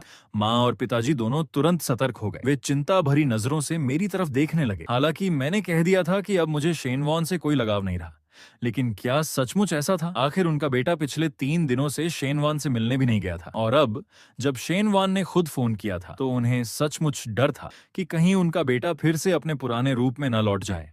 मैंने पूरी शांति से उनके सामने ही कॉल काट दी। उसके बाद बिना एक पल घमवाए उसका नंबर ब्लॉक किया और हमेशा के लिए डिलीट भी कर दिया। एकदम पूरी तरह से रिश्ता खत्म। मैंने मुस्कुराकर अपने माता पिता की ओर देखा। ऐसे मत देखिए, सच कह रहा हूँ, अब मुझे शेन वॉन में जरा भी दिलचस्पी नहीं रही। पिताजी पूरी तरह हैरान रह गए। बेटा, क्या तुम सचमुच गंभीर हो? मैंने बिना झिझक सिर हिलाया। बिल्कुल पापा, इस बार मैं सच में बदल गया हूँ। अब मैं पूरी ईमानदारी से शिंग्यू के साथ अपना घर बसाना चाहता हूँ, और मैं उम्मीद करता हूँ कि आप दोनों भी सिर्फ इसलिए उसे कम मत समझिएगा कि वह देख नहीं सकती। वह सचमुच बहुत अच्छी लड़की है। मेरी बातें सुनकर उन्हें एहसास हो गया कि इस बार मैं मजाक नहीं कर रहा था। मेरे चेहरे की गंभीरता पहले जैसी बिल्कुल नहीं थी जब मैं शेन वॉन के पीछे पागलों की तरह घूमता था। कुछ देर की चुप्पी के बाद अचानक पिताजी जोर से हंस पड़े। हाँ हाँ, जो तुम्हारा मन करे वही करो। घर में एक जोड़ी चॉपस्टिक और बढ़ जाएगी, इससे क्या फर्क पड़ता है? माँ ने भी बेबसी से मुस्कुराते हुए सिर हिला दिया। जब शियाओ चान ने लड़की को प्रपोज ही कर दिया है तो अब हमें भी यह रिश्ता स्वीकार करना ही होगा। मैं समझ गया कि माँ अभी भी इस रिश्ते को पूरी तरह स्वीकार नहीं कर पाई थी, लेकिन मैं लैंग शिंग्यू का साथ किसी भी कीमत पर नहीं छोड़ने वाला था। ये सोचकर मैंने उनकी ओर देखकर मुस्कुराते हुए कहा, धन्यवाद माँ। माँ मुझे अविश्वास से देखने लगी। उनका बेटा, जो पहले कभी इस तरह धन्यवाद तक नहीं कहता था, आज अचानक इतना बदल गया था। उनके दिल में एक गर्मजोशी सी भर गई। फिर मैं पिताजी की ओर मुड़ा और मुस्कुराकर बोला, धन्यवाद पापा। पहले मैं बहुत नासमझ था। मैंने आप दोनों को बहुत परेशान किया, मुझे माफ कर दीजिए। मेरी बात सुनकर पिताजी कुछ पल के लिए चुप रह गए। उन्होंने खांसते हुए नजरें दूसरी ओर फेर लीं। खांसी, बस इतना काफी है कि तुम सचमुच बदल गए हो। हालांकि बाहर से वे शांत बने रहे, लेकिन भीतर ही भीतर उनकी खुशी का ठिकाना नहीं था। आखिर ये कैसी जादुई बहू है जिसने मेरे बेटे को इतना विनम्र बना दिया? सिर्फ इसी बात के लिए वे उस बहू को स्वीकार करने के लिए तैयार थे जिससे वे अभी तक मिले भी नहीं थे। उधर शहर के दूसरे हिस्से में स्थित एक शानदार रेस्टोरेंट में रेस्टोरेंट का मालिक मुस्कुराते हुए बिल लेकर उन तीनों लड़कियों के पास आया। वह विनम्रता से बोला, मैडम, आप लोग पिछले 1 घंटे से यहाँ चुपचाप बैठे हैं। अगर अनुमति हो तो क्या आप बिल का भुगतान कर दें? हालांकि उसके चेहरे पर मुस्कान थी, लेकिन मन ही मन वह उन्हें बेहद तिरस्कार की नजर से देख रहा था। ये तीनों करीब 1 घंटे पहले आई थीं। इन्होंने ढेर सारा खाना ऑर्डर किया, लेकिन खाना आने के बाद बस लगातार तस्वीरें ही खींचती रहीं। और जब बिल चुकाने की बारी आई तो हर किसी ने यही कहा कि उनके पास पर्याप्त पैसे नहीं हैं। जीवेई और वो लिली ने घबराकर एक दूसरे की तरफ देखा। फिर अविश्वास से शेन वान से पूछा, वानर, जू हाओयेन ने सच में तुम्हारा फोन काट दिया? शेन वान के चेहरे पर साफ झिझक दिखाई दे रही थी। उसने कटे हुए कॉल की स्क्रीन की ओर देखा और धीरे से बोली, शायद वह किसी काम में व्यस्त होगा। फिर उसने अपनी दोनों सहेलियों की ओर देखा और पूछा, लेकिन तुम दोनों सच में पैसे लेकर नहीं आई थी जब खाना ऑर्डर कर रही थी? तब भी? दरअसल खाना मंगवाते समय शेन वान ने पूछा भी था कि कहीं वे ज्यादा ऑर्डर तो नहीं कर रही हैं, लेकिन दोनों ने बड़ी बेफिक्री से कहा था, कोई बात नहीं, हम सब खा लेंगे। लेकिन आखिर में हुआ क्या? उन्होंने मुश्किल से थोड़ा सा खाना खाया, बाकी पूरा समय सिर्फ तस्वीरें खींचती रहीं। और जब बिल आया तो वह था 1,30,000 युआन, सिर्फ इसलिए क्योंकि जीवेई को तस्वीरों के लिए शानदार माहौल चाहिए था। उसने 1,00,000 युआन की महंगी रेड वाइन भी खुलवा दी थी। 1,30,000 युआन का बिल उसे चुकाना उनके बस की बात नहीं थी। इसीलिए दोनों बार बार शेनवान से कह रही थीं कि वह जू हाओयेन को फोन करे। पहले अगर जू हाओयेन को पता चलता कि वह शेन वॉन का बिल भरने वाला है तो वह खुशी से फूला नहीं समाता, शायद सोशल मीडिया पर भी इसकी पोस्ट डाल देता। लेकिन इस बार उसने फोन उठाना तो दूर, सीधे कॉल ही काट दी। शेन वॉन ने देखा कि रेस्टोरेंट के मालिक का धैर्य अब जवाब देने लगा था। आज बिना भुगतान किए यहाँ से निकलना नामुमकिन था। मजबूरी में उसने एक बार फिर मेरा नंबर मिलाया, लेकिन इस बार फोन से सिर्फ रिकॉर्डेड आवाज आई, जिस नंबर पर आप कॉल कर रहे हैं वह इस समय स्विच ऑफ है। शेन वान स्तब्ध रह गई। मैंने सिर्फ उसके फोन करने की वजह से अपना फोन भी बंद कर दिया। उसका चेहरा और भी शर्मिंदगी से भर गया। दिल में बेबसी की लहर दौड़ गई। पास खड़ा मालिक अब साफ तौर पर अधीर हो चुका था। अब उसके पास कोई दूसरा रास्ता नहीं बचा था। उसने वे एलवी बैग खोला जो मैंने उसे उपहार में दिया था। उसमें से उसने एक छोटा सा डिब्बा निकाला। डिब्बे को देखते हुए उसकी आंखों में अनिच्छा साफ दिखाई दे रही थी। ये वही तोहफा था जो मैंने अपने प्यार का इजहार करते समय उसे दिया था। उसने उसे केवल कुछ ही बार पहना था। असल में वह इसे अपनी सहेलियों के सामने दिखाने के लिए ही पहनती थी। जब उसने डिब्बा खोला तो उसके भीतर एक बेहद खूबसूरत हीरे की अंगूठी चमक उठी। वो लिली और जीवेई दोनों की आंखें फैल गईं। दोनों ने अनायास ही गहरी सांस ली। वानर, ये वही अंगूठी है जो जू हाओयेन ने तुम्हें दी थी? उन दोनों की आंखों में ईर्ष्या साफ झलक रही थी। आखिर रूप, रंग और परिवार के मामले में वे शेन वान से किसी भी तरह कम नहीं थी। फिर भी जू हाओयेन सिर्फ शेन वान के पीछे ही क्यों पागल था? शेन वान ने चुपचाप सिर हिलाया। फिर उसने वह अंगूठी रेस्टोरेंट के मालिक की ओर बढ़ाते हुए अनमने स्वर में कहा, सर, क्या मैं इसका इस्तेमाल बिल चुकाने के लिए कर सकती हूँ? मालिक ने अंगूठी हाथ में लेकर ध्यान से देखी। अगले ही पल उसकी आंखें चमक उठी। टिफनी का कस्टम डायमंड रिंग। मैडम, क्या आप सचमुच इसे भुगतान के बदले देना चाहती हैं? अंदर ही अंदर वह बेहद खुश हो गया। उसकी नजर बहुत तेज थी। एक नजर में ही उसने पहचान लिया कि यह साधारण अंगूठी नहीं बल्कि खास ऑर्डर पर बनवाई गई बेहद महंगी अंगूठी थी। उसने मन ही मन सोचा, लगता है इस नकली हाई सोसाइटी लड़की के पीछे पड़ा आदमी सचमुच बहुत अमीर है, वरना इतना कीमती तोहफा कौन देता है? इस समय शेन वॉन के पास कोई दूसरा विकल्प नहीं था। हालांकि वह अपने परिवार के कारोबार को संभालती थी, लेकिन वह कंपनी का पैसा था। उसके पास निजी तौर पर इतनी बड़ी रकम नहीं थी कि तुरंत यह बिल चुका सके। आखिरकार उसे मजबूरी में वही अंगूठी देनी पड़ी। उसने धीरे से सिर हिलाया। हाँ, अब क्या हम जा सकते हैं? शेन वान ने अपना बैग उठाया। उसका चेहरा पूरी तरह उदास हो चुका था। आज जो कुछ हुआ उसने उसे बेहद शर्मिंदा कर दिया था और उसके मन में इसका पूरा दोष सिर्फ एक व्यक्ति का था, जू हाओयेन। अगर उसने सिर्फ एक बार फोन उठा लिया होता और यहां आकर बिल भर दिया होता तो मुझे अपनी यह हीरे की अंगूठी कभी नहीं देनी पड़ती। रेस्टोरेंट का मालिक मुस्कुराकर बोला, बिल्कुल मैडम, अब आप जा सकती हैं, फिर कभी आइएगा। रेस्टोरेंट से बाहर निकलते ही दोनों सहेलियां फिर एक साथ बोलने लगीं। वाह, जू हाओयेन तो सच में बहुत बड़ा कमीना निकला। उसने तो सारी हदें ही पार कर दी। सोचो, उसने तुम्हारा फोन तक काट दिया। दूसरी ने भी तुरंत हामी भरी, बिल्कुल, तुम्हें उसे अच्छी तरह सबक सिखाना चाहिए। अगर आज उसने तुम्हारा फोन उठाना जरूरी नहीं समझा तो कल वह तुम्हें सीधे अपमानित भी कर सकता है। सोचो, अगर तुम दोनों सच में साथ होते तो क्या पता वह तुम्हारे साथ कैसा व्यवहार करता। दोनों की बातें सुनते सुनते शेन वान का चेहरा और भी उदास हो गया। उसने अपनी मुट्ठियां कसकर भींच लीं। उसका दिल भी बेहद भारी हो चुका था। पहले तो जू हाओयेन उसके एक फोन पर तुरंत उसके सामने आ जाता था, लेकिन आज उसका यह व्यवहार शेन वॉन को बिल्कुल समझ नहीं आ रहा था। उसने गहरी सांस ली और धीरे से बोली, तुम लोग सही कह रही हो, अब मैं भी उसके पीछे नहीं जाऊंगी। अगली सुबह लैंग परिवार की हवेली के मुख्य द्वार पर लैंगलिंगर कंधे पर बैग टांगे जम्हाई लेते हुए बाहर निकली। उसके चेहरे पर साफ लिखा था कि वह अभी भी नींद से भरी हुई है। वह बड़बड़ाई, उफ, मुझे आखिर स्कूल क्यों जाना पड़ता है। इतना कहते ही उसे अचानक कुछ याद आया। उसकी सारी नींद पल भर में गायब हो गई। उसने तुरंत इधर उधर नजर दौड़ानी शुरू कर दी। कभी बाईं ओर देखती, कभी दाईं, मानो किसी खास इंसान को ढूंढ रही हो।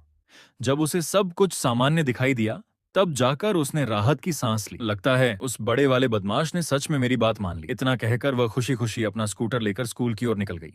लेकिन उसे गए मुश्किल से 1 मिनट ही हुआ था कि सड़क किनारे खड़ी एक लग्जरी कार का दरवाजा धीरे धीरे खुला। मैं आराम से कार से बाहर उतरा। दूर जाती हुई लैंगलिंगर को देखकर मेरी भौहें हल्की सी उठी। मेरे होठों पर शरारती मुस्कान फैल गई। कितनी भोली बच्ची है। इतना कहकर मैं ऐसे अंदर चला गया मानो यह हवेली मेरी अपनी ही हो। उधर स्टडी रूम में लैंग शिंग्यू अलग अलग तरह की किताबें पढ़ने में डूबी हुई थी। अंधी होने से पहले वह पूरे ज्यांगहाई शहर की सबसे प्रतिभाशाली लड़की मानी जाती थी। उसकी बुद्धिमत्ता का अंतर्राष्ट्रीय स्तर पर आंका गया स्कोर लगभग 250 था। इतनी असाधारण प्रतिभा ने कभी पूरी दुनिया को चौंका दिया था। उसकी याददाश्त इतनी तेज थी कि वह लगभग हर चीज एक बार पढ़कर याद कर लेती थी। अगर दुनिया की सबसे ऊंची जगह तक पहुंचने वाले लोगों की बात की जाए तो लैंग शिंग्यू निश्चित रूप से उनमें से एक थी। यही कारण था कि जब वह अंधी हुई तो अनगिनत लोगों ने अफसोस जताया, खासकर इसलिए क्योंकि पिछले कई वर्षों से उसके बारे में कोई खबर ही नहीं आई थी। सबको यही लगा कि उसने अपनी किस्मत से हार मान ली है और अब बाकी की जिंदगी एक अंधी लड़की बनकर अकेले बिताने वाली है। लेकिन यह सब सिर्फ एक बहुत सोच समझकर रचा गया भ्रम था। उसने जानबूझकर अपने दुश्मनों को यही विश्वास दिलाया था। असल में उसका लक्ष्य था खुद को दुनिया की नजरों से छिपाकर रखना, फिर अपनी असाधारण बुद्धि के सहारे लगातार ज्ञान हासिल करना और पर्दे के पीछे रहकर हर चीज पर नियंत्रण स्थापित करना। इतने वर्षों की मेहनत के बाद वह गुप्त रूप से एक बेहद शक्तिशाली ताकत खड़ी कर चुकी थी। इतना ही नहीं, उसे उस पुराने नरसंहार के पीछे छिपे सच का भी कुछ हिस्सा पता चल चुका था।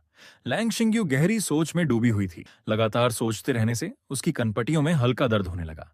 वह धीरे से बुदबुदाई, अब थोड़ा आराम करने का समय हो गया है। उसने लंबी सांस छोड़ी, फिर कुर्सी की पीठ से टिककर थोड़ा पीछे झुक गई। उसने अपना सिर भी हल्का सा पीछे कर लिया ताकि कुछ देर आराम मिल सके। लेकिन उसे जरा भी अंदाजा नहीं था कि जैसे ही उसने सिर पीछे झुकाया, मैं ठीक उसके पीछे आकर खड़ा हो चुका था। मैंने अनायास ही गहरी सांस ली। उसकी ओर देखते हुए कुछ पल के लिए मेरी नजरें उसी पर टिक गईं। उसके लंबे बाल दोनों कंधों पर बिखरे हुए थे, हल्के खुले लाल होंठ, शांत और धीमी सांसें और चेहरा मानो किसी स्वर्ग की अप्सरा सामने बैठी हो।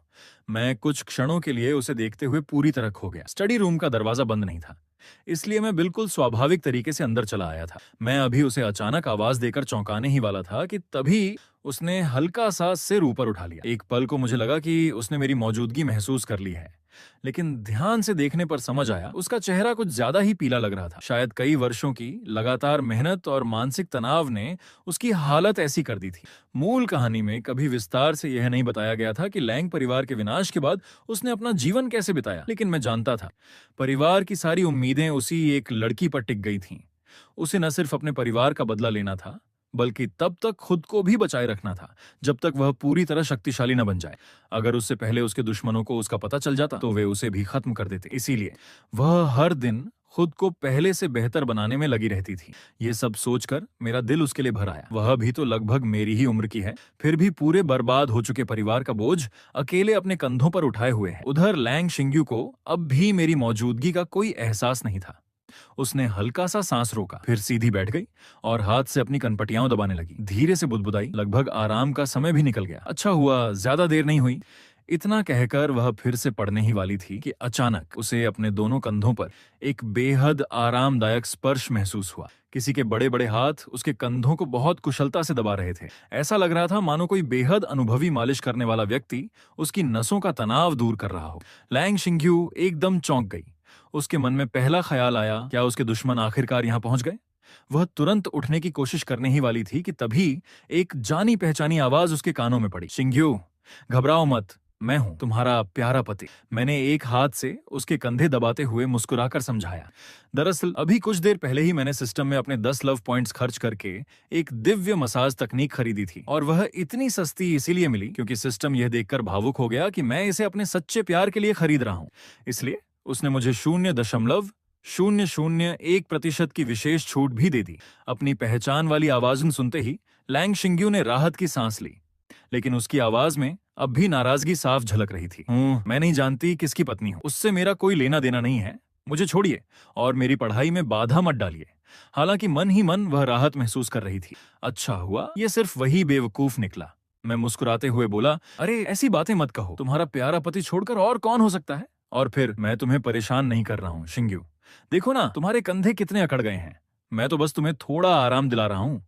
उसी समय मैंने मन ही मन खुद को याद दिलाया, अगर मुझे लैंग शिंग्यू जैसी लड़की का दिल जीतना है तो मेरी चमड़ी मोटी होनी ही चाहिए। इतनी आसानी से शर्म आ गई तो फिर ये रिश्ता कैसे आगे बढ़ेगा। भले ही अभी मैं उसकी नजर में सिर्फ एक जिद्दी आशिक था, लेकिन भीड़ में सबसे ज्यादा चमकने वाला आशिक भी तो मैं ही था। उधर मेरे मुंह से निकले इतने सारे प्यार भरे संबोधन सुनकर लैंग शिंग्यू के पूरे शरीर में सिहरन दौड़ गई। शिंग्यू बेबी, मेरी जान। उसका दिल शर्म और झुंझलाहट से जोर जोर से धड़कने लगा। उसने दांत भींचते हुए कहा, बदतमीज, मुझे ऐसे मत बुलाइए। मैंने मुस्कुराकर पूछा, तो फिर क्या कहकर बुलाऊं? और अगले ही पल जानबूझकर फिर बोला, शिंग्यू बेबी। इतना कहते हुए भी मेरे हाथ लगातार उसके कंधों की मालिश करते रहे, एक पल के लिए भी नहीं रुके। साथ ही मैं बातों बातों में उसका ध्यान दूसरी ओर ले जाने की कोशिश करने लगा। शिंग्यू, तुम्हारे कंधे सच में बहुत अकड़ गए हैं। इतनी देर तक लगातार मेज पर बैठकर ब्रेल की किताबें पढ़ोगी तो शरीर पर असर तो पड़ेगा ही। इसलिए देखो, मैं अभी पूरा ध्यान यहीं लगा रहा हूं। उसी समय लैंग शिंग्यू को एहसास हुआ कि मैं जानबूझकर उसका ध्यान भटकाने की कोशिश कर रहा हूं। मैंने तुरंत बात बदल दी और फिर उसी पल उसकी तरफ देखते हुए कहा, मैंने तुमसे कहा था ना, मुझे चिंग मत बुलाया करो। लेकिन अगले ही पल उसके होंठों से एक बेहद हल्की सी सिसकारी निकल गई। लैंग शिंकू का पूरा शरीर एकदम से ठिठक गया। उसके गालों पर पलक झपकते ही गहरी लाली फैल गई। उसने घबराकर तुरंत अपना हाथ मुंह पर रख लिया। ये क्या था? मेरे मुंह से अभी ऐसी आवाज कैसे निकल गई? लैंग शिंकू की सांसें हल्की हल्की तेज होने लगीं। तभी उसे एहसास हुआ कि मेरे हाथों की हर हरकत के साथ उसका पहले से ठंडा पड़ा शरीर धीरे धीरे गर्माहट महसूस करने लगा था। उसके कंधों का सारा तनाव जैसे पिघलता जा रहा था और पूरा शरीर आराम महसूस कर रहा था। उसने हल्का सा सिर पीछे घुमाया। उसे पता था कि मैं बिल्कुल उसके पीछे खड़ा हूं। तुम सच में मसाज करना जानते हो? उसकी आवाज में साफ हैरानी थी। शायद उसे खुद भी समझ नहीं आ रहा था कि इस समय उसके चेहरे पर कैसा भाव होगा। उसे बस इतना महसूस हो रहा था कि मेरी मसाज की तकनीक इतनी आरामदायक थी मानो वह हवा में तैर रही हो। मैंने उसके हल्के लाल पड़े चेहरे को देखा। शायद उसे खुद भी अंदाजा नहीं था कि इस वक्त वह कितनी प्यारी लग रही थी। मैं धीरे से झुककर उसके कान के पास गया और बेहद धीमी आवाज में फुसफुसाया, बिल्कुल चिंकू, अब तो यकीन हुआ मैंने ये सब सिर्फ तुम्हारे लिए सीखा है। लैंग। मेरी गर्म सांसें उसके कानों से टकराईं तो उसका दिल अनायास कांप उठा। वह तुरंत सिर घुमाकर सीधी बैठ गई और सख्त लहजे में बोली, इतने पास मत आओ, हमारे बीच इतनी नजदीकी नहीं है। मैं हल्का सा मुस्कुराया और अपने हाथ उसके कंधों से हटा लिए। जैसे ही मसाज रुकी, वह आरामदायक एहसास भी गायब हो गया। अनजाने में उसके मुंह से निकल पड़ा, रुक क्यों गए? लेकिन अगले ही पल उसे याद आया कि उसे तो गुई हायोकेन के सामने मजबूत बने रहना था। वह उसे यह एहसास नहीं होने देना चाहती थी कि वह उसे प्रभावित हो रही है। उसने हल्की सी नाक सिकोड़ते हुए खुद को संभाला और फिर बोली, अच्छा है, आखिर तुम्हें अपनी औकात समझ में आ ही गई, अब वापस जाओ। लेकिन अगले ही पल मैंने फिर उसका हाथ पकड़कर उसे हल्के से अपनी तरफ खींच लिया।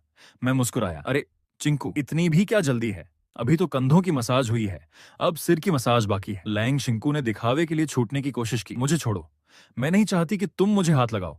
मैं हंस पड़ा, लेकिन मुझे तो लगता है जब लड़कियां ना कहती हैं तो अक्सर उसका मतलब हाँ होता है। ये कहते हुए मैंने उसके सिर पर धीरे धीरे मसाज शुरू कर दी। नहीं, आज तो मसाज होकर ही रहेगी, चाहे तुम्हें पसंद आए या नहीं। ये सुनकर लैंग शिंकू ने विरोध करना छोड़ दिया। शायद उसे लगा कि अब बच निकलना नामुमकिन है, इसलिए उसने चुपचाप हार मान ली। लेकिन उसके दिल में बिल्कुल अलग विचार चल रहे थे। गुई हायोकेन, मानती हूं कि तुम्हारी मसाज काफी अच्छी है, लेकिन तुमने बहुत बड़ी गलती कर दी है। मैं सिर्फ तुम्हारा इस्तेमाल कर रही हूं ताकि मेरा शरीर और दिमाग पूरी तरह ठीक हो जाए। फिर पूरी तैयारी के साथ मैगू परिवार को खत्म कर दूंगी। हाँ, और इसमें सबसे बड़ा योगदान तुम्हारा ही होगा। यही सोचते सोचते उसका पूरा शरीर ढीला पड़ने लगा। धीरे धीरे उसने मेरी मसाज का पूरा आनंद लेना शुरू कर दिया। उसके होंठों के कोने भी हल्के से ऊपर उठ गए। उसी समय सिस्टम की आवाज गूंजी, अपने सच्चे प्रेम लक्ष्य की मसाज करने पर +5 अंक, सच्चे प्रेम लक्ष्य को सुखद एहसास देने पर अतिरिक्त अंक प्राप्त हुए, बोनस सिस्टम पॉइंट्स जोड़े गए। अंकों को लगातार बढ़ते देखकर मेरे होंठों पर भी मुस्कान आ गई। यहां तक कि हमेशा बर्फ जैसी ठंडी रहने वाली लैंग शिंकू के चेहरे पर भी एक दुर्लभ मुस्कान दिखाई देने लगी। ऐसा लग रहा था जैसे वह कोई बेहद खूबसूरत सपना देख रही हो। काफी समय बाद उसे इतनी शांति महसूस हुई थी। उसने सपने में अपने माँ और पापा को भी देखा। अचानक सपने के बीच उसकी भौहें सिकुड़ गईं। वह झटके से उठ बैठी और अपना सिर पकड़ लिया। उसका दिल झुंझलाहट से भर गया। धत्तेरे की, मैं सो कैसे गई? मैंने अपनी सतर्कता इतनी आसानी से कैसे छोड़ दी? सोने से पहले आखिर हुआ क्या था? लैंग शिंकू अपना सहारा लेने वाली छड़ी टटोलने लगी और याद करने की कोशिश करने लगी कि नींद आने से पहले क्या हुआ था। कुछ ही देर बाद उसे याद आया, गुई हायोकेन उसकी मसाज कर रहा था और उसी आरामदायक मसाज के दौरान वह अनजाने में गहरी नींद में चली गई थी। ये सोचते ही उसका चेहरा शर्म और गुस्से से भर गया। मैं उस आदमी की मामूली सी मसाज की वजह से सो गई? कितनी शर्म की बात है। उसने दांत भींचते हुए मन ही मन खुद को कोसा। कमरे का तापमान महसूस करके वह समझ गई कि अब दोपहर हो चुकी थी। मतलब उसने अपनी कीमती समय का बड़ा हिस्सा सोते हुए गंवा दिया था। उसी समय किसी ने उसकी छड़ी उसके हाथ में पकड़ा दी। फिर एक चिढ़ाने वाली आवाज सुनाई दी, अरे अरे, मेरी मसाज को मामूली बता रही हो? तुम्हारे प्यारे पति को यह बात बुरी लग सकती है। चिंकू, तुम इतनी आराम से सो गई, यही तो सबसे बड़ा सबूत है कि मेरी मसाज कितनी शानदार थी। उस आदमी की आवाज सुनते ही लैंग शिंकू का चेहरा फिर से ठंडा पड़ गया। उसने छड़ी कसकर पकड़ी, खड़ी हुई और आवाज की दिशा में मुड़कर बोली, ज्यादा खुश मत हो, मैं तुम्हारी मसाज की वजह से नहीं सोई थी। मैं तो कई रातों से ठीक से सोई नहीं थी, इसलिए थक गई थी।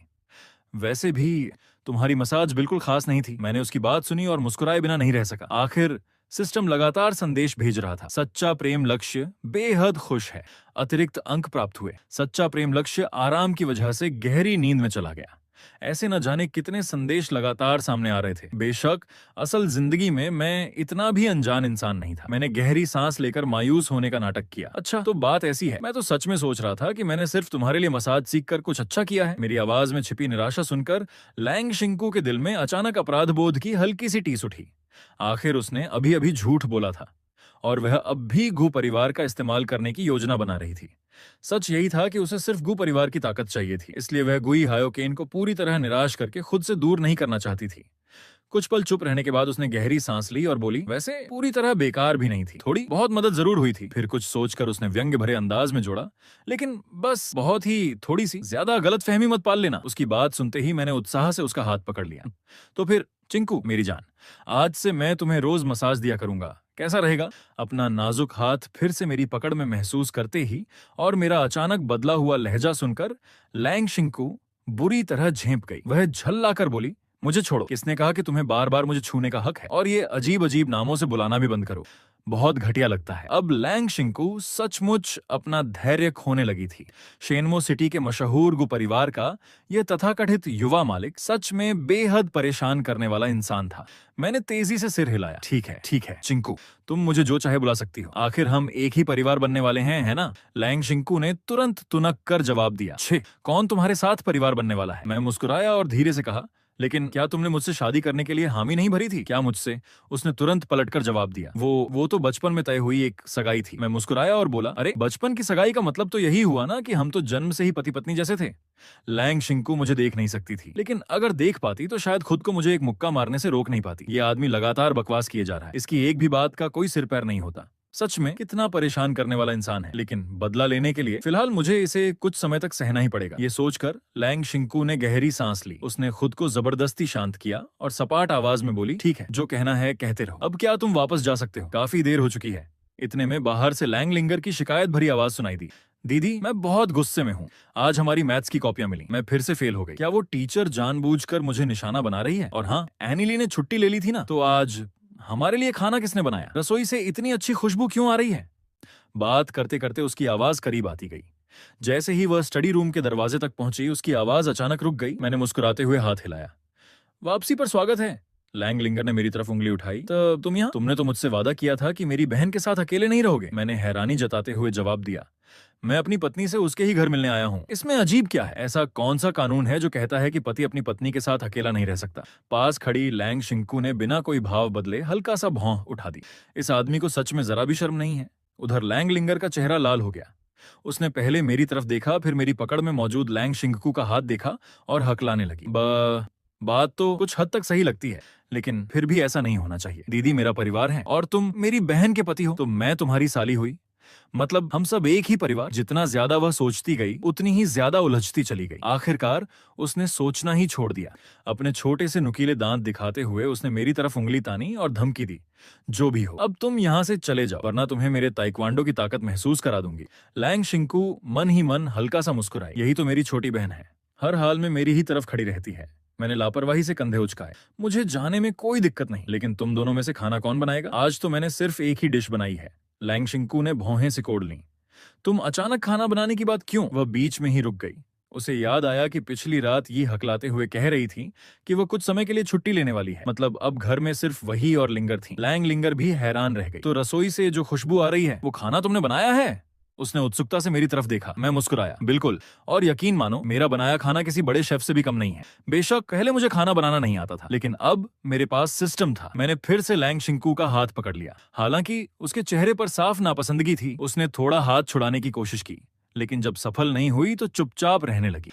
मैंने भावुक होकर कहा, मैंने तो बहुत पहले से ही ये सब सिर्फ अपनी चिंकू के लिए सीखा था। मैं हमेशा एक सपना देखा करता था, मैं घर पर तुम्हारे लिए खाना बनाऊं, और जब तुम पूरे दिन की थकान लेकर घर लौटो तो मैं तुम्हें आराम से मसाज दूं।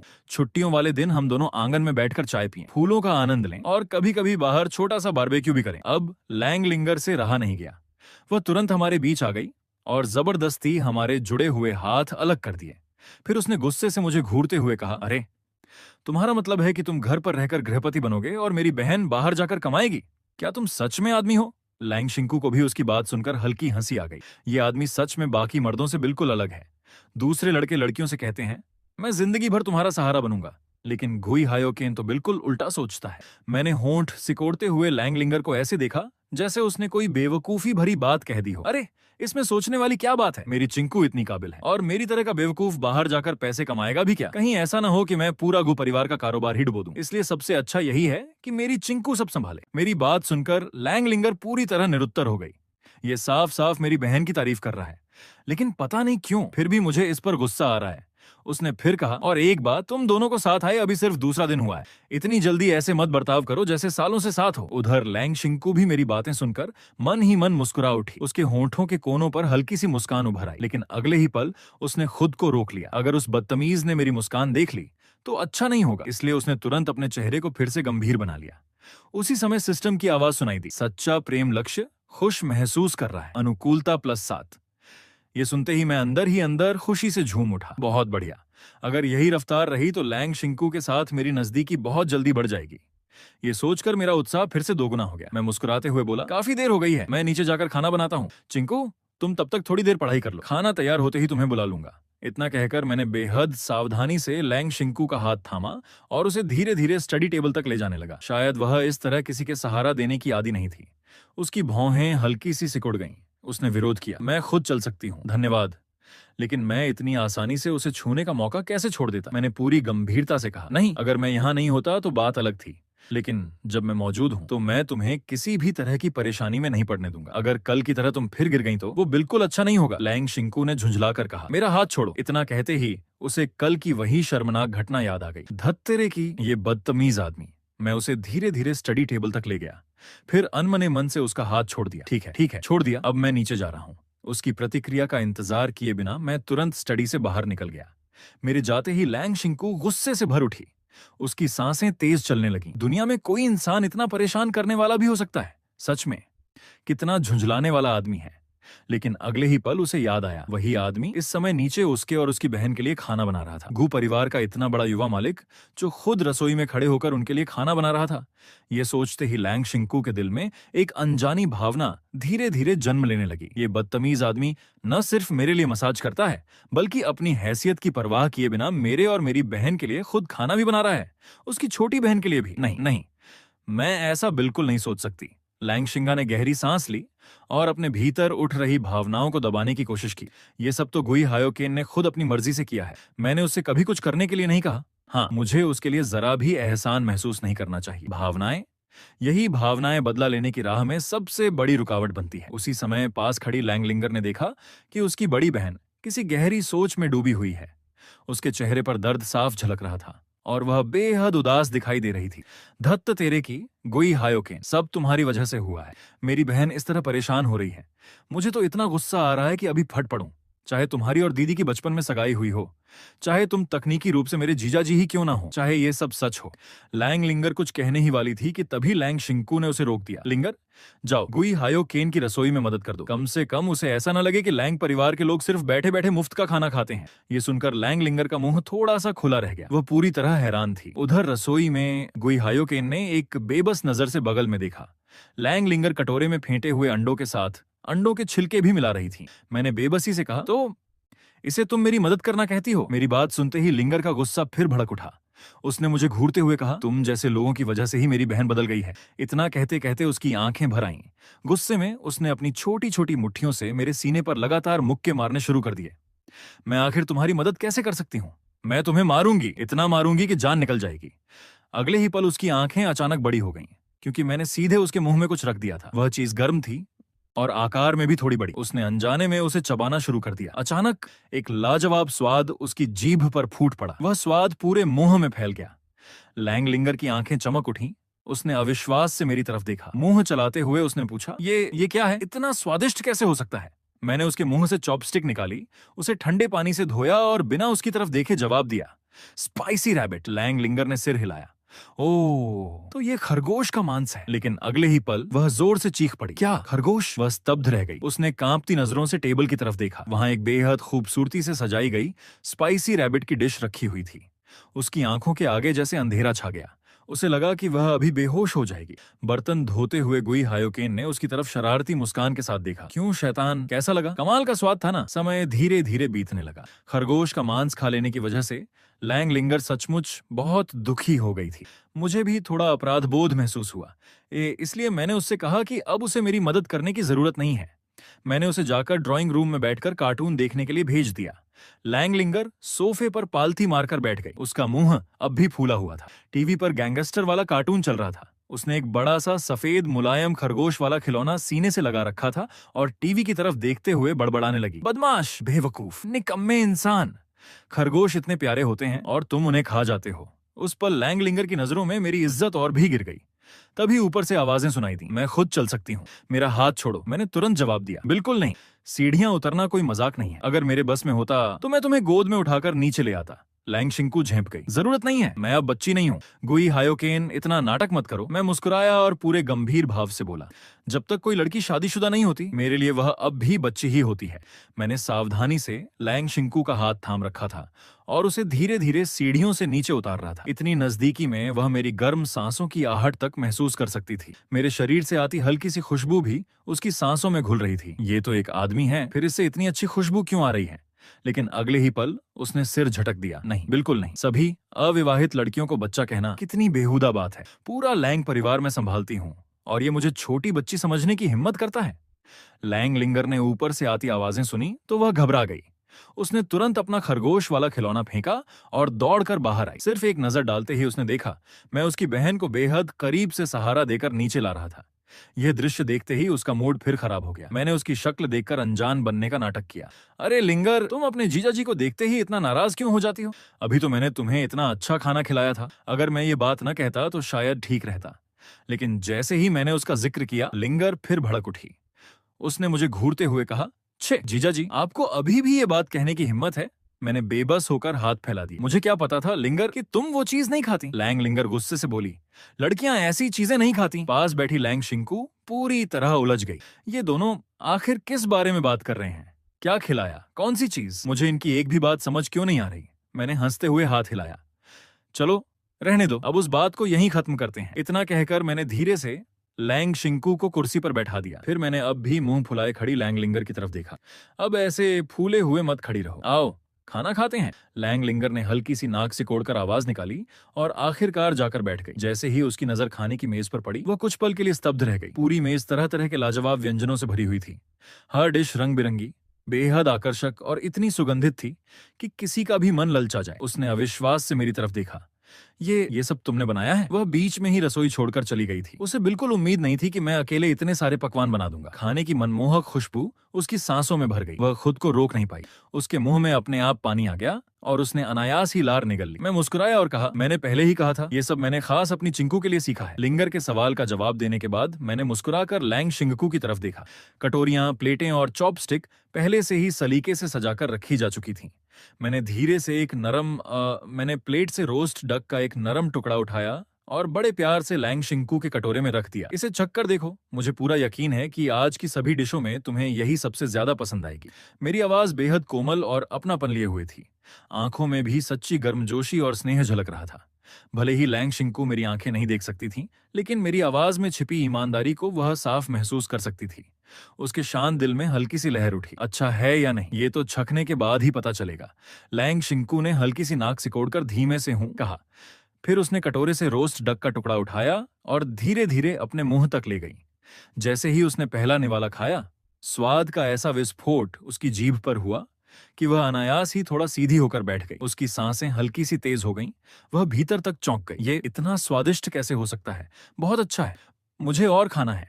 मैंने तुरंत उत्सुक होकर पूछा, कैसा लगा? पसंद आया? उसी समय सिस्टम की आवाज गूंजी, सच्चे प्रेम लक्ष्य को भोजन बेहद स्वादिष्ट लगा। खुशी अंक +1। कुछ क्षण बाद लैंग शिंकू ने शांत स्वर में कहा, बस ठीक ठाक है, किसी तरह खाने लायक है। मैं समझ गया कि वह जिद में ऐसा कह रही है, लेकिन मैंने उसकी पोल नहीं खोली। मैं मुस्कुराया और बोला, कोई बात नहीं, आज बहुत सारी स्वादिष्ट डिशें बनी हैं। मैं एक एक करके सबके बारे में बताऊंगा। इनमें से कोई ना कोई तो जरूर तुम्हारी पसंद की होगी। लैंग शिंकू हल्का सा चौंक गई। उसने अनजाने में अपनी लार निगल ली। इस बार उसकी आवाज पहले जितनी सख्त नहीं थी। तो फिर मैं सब छक्कर देख लेती हूँ। इसके बाद मैं लगातार उसके कटोरे में खाना परोसता रहा। हर डिश रखते समय मैं उसे उसके पीछे की कहानी भी बताता। उसका क्या मतलब है, वह किस बात का प्रतीक है। हर बात बड़े धैर्य से समझाता गया। लैंग शिंकू का मन आश्चर्य, खुशी और नई नई बातों से भरता चला गया। तो ये डिश इस तरह भी बनाई जा सकती है और इस पकवान के पीछे ऐसी कहानी भी होती है। इस दुनिया में सचमुच कितनी खूबसूरत चीजें हैं। प्यार का समुद्र कैसा होता होगा, गुलाबी आसमान कैसा दिखता होगा, बोलती हुई भूल भुलैया कैसी होती होगी। क्या मुझे कभी यह सब देखने का मौका मिलेगा? लेकिन अगले ही पल उसने खुद को झिड़क दिया। नहीं, मैं ऐसी बातें नहीं सोच सकती। मैं इन भावनाओं को अपने मन पर हावी नहीं होने दूंगी। तभी मेरी आवाज सुनाई दी, लिंगर, सिर्फ खरगोश का मांस मत खाओ, थोड़ी सब्जियां भी खा लिया करो। लैंग लिंगर ने गुस्से से मुझे घूरा। बेकार के गुई हायोकेन, तुम्हें किसने हक दिया कि मुझे आदेश दो? मैं मुस्कुराया। ठीक है, तो फिर मैं खरगोश का मांस ही हटा देता हूँ। अभी थोड़ी देर पहले तो तुम कह रही थी कि खरगोश कितने प्यारे होते हैं, फिर तुम्हें उन्हें खाना भी नहीं चाहिए। ये सुनते ही लैंग लिंगर घबरा गई। रुको रुको, मैं सब्जियां भी खा लूंगी, बस खरगोश वाला मांस मत हटाना। हालांकि लैंग शिंकू मेज पर हो रही हरकतें देख नहीं सकती थी, लेकिन सिर्फ आवाजें सुनकर ही उसे ऐसा महसूस हो रहा था जैसे इस घर में पहली बार किसी परिवार जैसी गर्माहट मौजूद हो। मुझे ऐसा क्यों महसूस हो रहा है? मैंने बड़े ध्यान से उसके लिए चिकन सूप का एक कटोरा भरा, फिर चम्मच में थोड़ा सूप लेकर उसके होंठों के पास ले गया। चिंकू, थोड़ा चिकन सूप पी लो। इतने सालों की मेहनत और थकान ने तुम्हारे शरीर को बहुत कमजोर कर दिया है। तुम्हें अच्छी तरह पोषण की जरूरत है। लैंग शिंकू जैसे अचानक अपने ख्यालों से बाहर आई। वह हल्की झुंझलाहट के साथ बोली, मैं खुद पी सकती हूँ। लेकिन इतना कहते हुए भी उसका शरीर अनजाने में चम्मच की तरफ थोड़ा झुक गया। उसे खुद पर शर्म आने लगी। ये सब इसलिए हो रहा है क्योंकि ये लगातार मुझे अपने हाथों से खिलाता रहा है। मेरा शरीर तो अब अपने आप इसकी तरफ बढ़ने लगा है। ये मेरे साथ इतना अच्छा व्यवहार क्यों कर रहा है? इस समय लैंग शिंकू का मन पूरी तरह उलझ चुका था। कम से कम इस पल गुई हायोकेन उसे एक अच्छा इंसान लग रहा था। लैंग शिनॉन की जानकारी के अनुसार गुई हायोकेन द्वारा दिए गए गु परिवार के 5% शेयर पहले ही बहुत बड़ा फायदा पहुंचा चुके थे। सिर्फ कुछ ही दिनों में यह खबर सुनते ही कई कंपनियां और बड़े कारोबारी खुद लैंग परिवार के साथ संबंध बनाने लगे। एक एक करके साझेदारी के प्रस्ताव आने लगे। सबको यही लगने लगा था कि गु परिवार और लैंग परिवार का रिश्ता फिर से मजबूत हो गया है और बहुत से लोगों का मानना था कि लैंग परिवार अब दोबारा ऊंचाइयों पर पहुंचने वाला है। लेकिन यही बात लैंग शिंकू के मन को और भी भारी बना रही थी। उसे तो बदला लेना था। उसे तो गुई हायोकेन और पूरे गु परिवार का इस्तेमाल करना था। लेकिन जिस दिन गुई हायोकेन को सच्चाई पता चलेगी, वह कैसी प्रतिक्रिया देगा? क्या उसका दिल टूट जाएगा? क्या वह पूरी तरह बिखर जाएगा? क्या मैं सच में उस इंसान के इस व्यवहार की हकदार हूं? रात का खाना खत्म होने के बाद मैं रसोई में बर्तन धोते हुए कोई अनजानी सी धुन गुनगुना रहा था। एक तरफ प्लेटें साफ कर रहा था, तभी लैंग शिंकू धीरे धीरे रसोई में आ गई। उसी समय सिस्टम ने सूचना दी। सच्चा प्रेम लक्ष्य मेजबान के गाने से प्रभावित हुआ। दिल में गर्माहट महसूस हुई। खुशी अंक 1+1। मैं अभी आधा ही गाना गुनगुना पाया था कि सिस्टम की आवाज सुनकर थोड़ा रुक गया। जैसे ही मैं पीछे मुड़ने वाला था, एक ठंडी आवाज सुनाई दी। तो तुम्हारे पास ये हुनर भी है? मैं मुस्कुराकर बोला। तुम्हारे साथ रहते हुए मैं बहुत खुश रहता हूँ। अचानक मेरे मन में ढेर सारे ख्याल आने लगे। पूरा दिमाग बस तुम ही से भरा हुआ था। यहाँ तक कि मैं हमारे साथ बिताए जाने वाले हर छोटे बड़े पल की कल्पना करने लगा, और इन्हीं एहसासों से ये धुन अपने आप बन गई। लैंग शिंकू का चेहरा तुरंत लाल हो गया। उसने झेंपते हुए कहा, छे, ये साथ में ये वो क्या होता है? तुम्हें ठीक से बात करना भी नहीं आता। मैं हंस पड़ा। अच्छा अच्छा, काफी देर हो गई है, चलो जल्दी से बर्तन निपटा लेते हैं। लैंग शिंकू ने हल्की सी आवाज निकाली और हाथ बढ़ाकर सिंक की तरफ टटोलने लगी। उसे ऐसा करते देख मैंने तुरंत उसका छोटा सा हाथ पकड़ लिया। ये बर्तन धोने वाला सिंक है, गंदा है। उसने तुरंत अपना हाथ छुड़ा लिया और बेबस होकर बोली, ये मेरा ही घर है, मुझे पता है सिंक कहाँ है।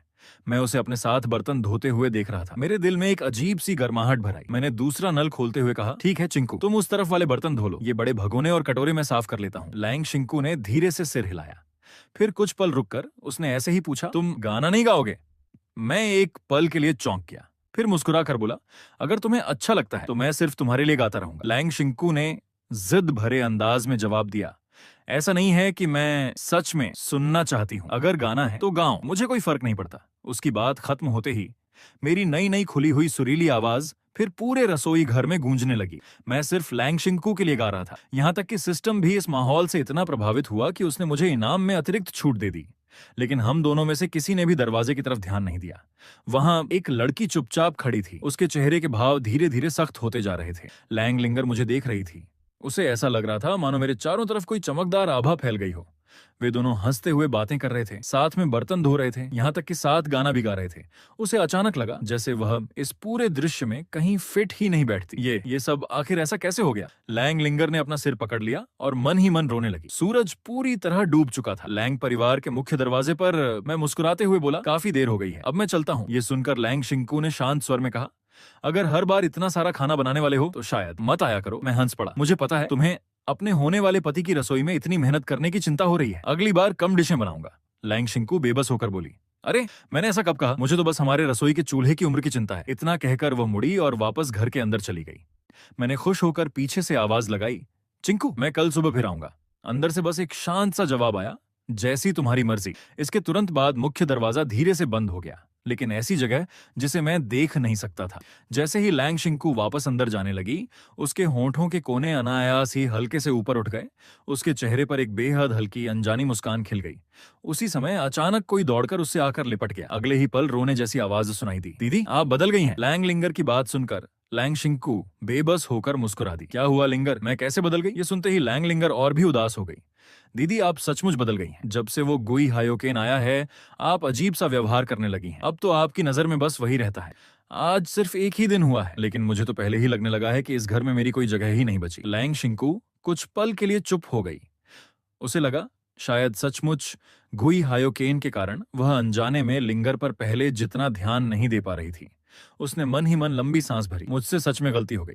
फिर उसने हाथ बढ़ाकर प्यार से लिंगर की पीठ थपथपाई और नरम आवाज में उसे समझाया, ऐसी कोई बात नहीं है, तुम्हारी बड़ी बहन बिल्कुल नहीं बदली। बस अगर हमारे लैंग परिवार को फिर से खड़ा होना है तो हमें गु परिवार की ताकत और उनके प्रभाव की जरूरत है। इसी वजह से मैं गुई हायोकेन को बर्दाश्त कर रही हूँ। हालांकि सच कहूँ तो वह मुझे बिल्कुल पसंद नहीं है, यानी मैं सिर्फ हमारे परिवार के लिए उससे बात करती हूँ। ये सुनते ही लैंग लिंगर ने तुरंत सिर उठाया। उसका चेहरा खुशी से खिल उठा। सच में दीदी, मैं तो डर गई थी कि कहीं आपको गुई हायोकेन से प्यार ना हो गया हो। जब तक ऐसा नहीं है तब तक सब ठीक है। मानती हूँ कि वो आदमी थोड़ा काबिल है, खाना भी अच्छा बनाता है, ठीक ठाक गा भी लेता है, अच्छे परिवार से है और थोड़ा हैंडसम भी है, लेकिन शुक्र है कि आपको उससे प्यार नहीं हुआ, वरना मैं लैंग लिंगर इस घर में रह ही नहीं पाती। लैंग शिंकू ने मुस्कुराकर उसकी पीठ पर हल्की सी थपकी दी। इतना मत सोचा करो लिंगर, मैं भला गुई हायोकेन से प्यार कैसे कर सकती हूँ, और अगर ऐसा होता भी तो मैं तुम्हें घर से क्यों निकालती।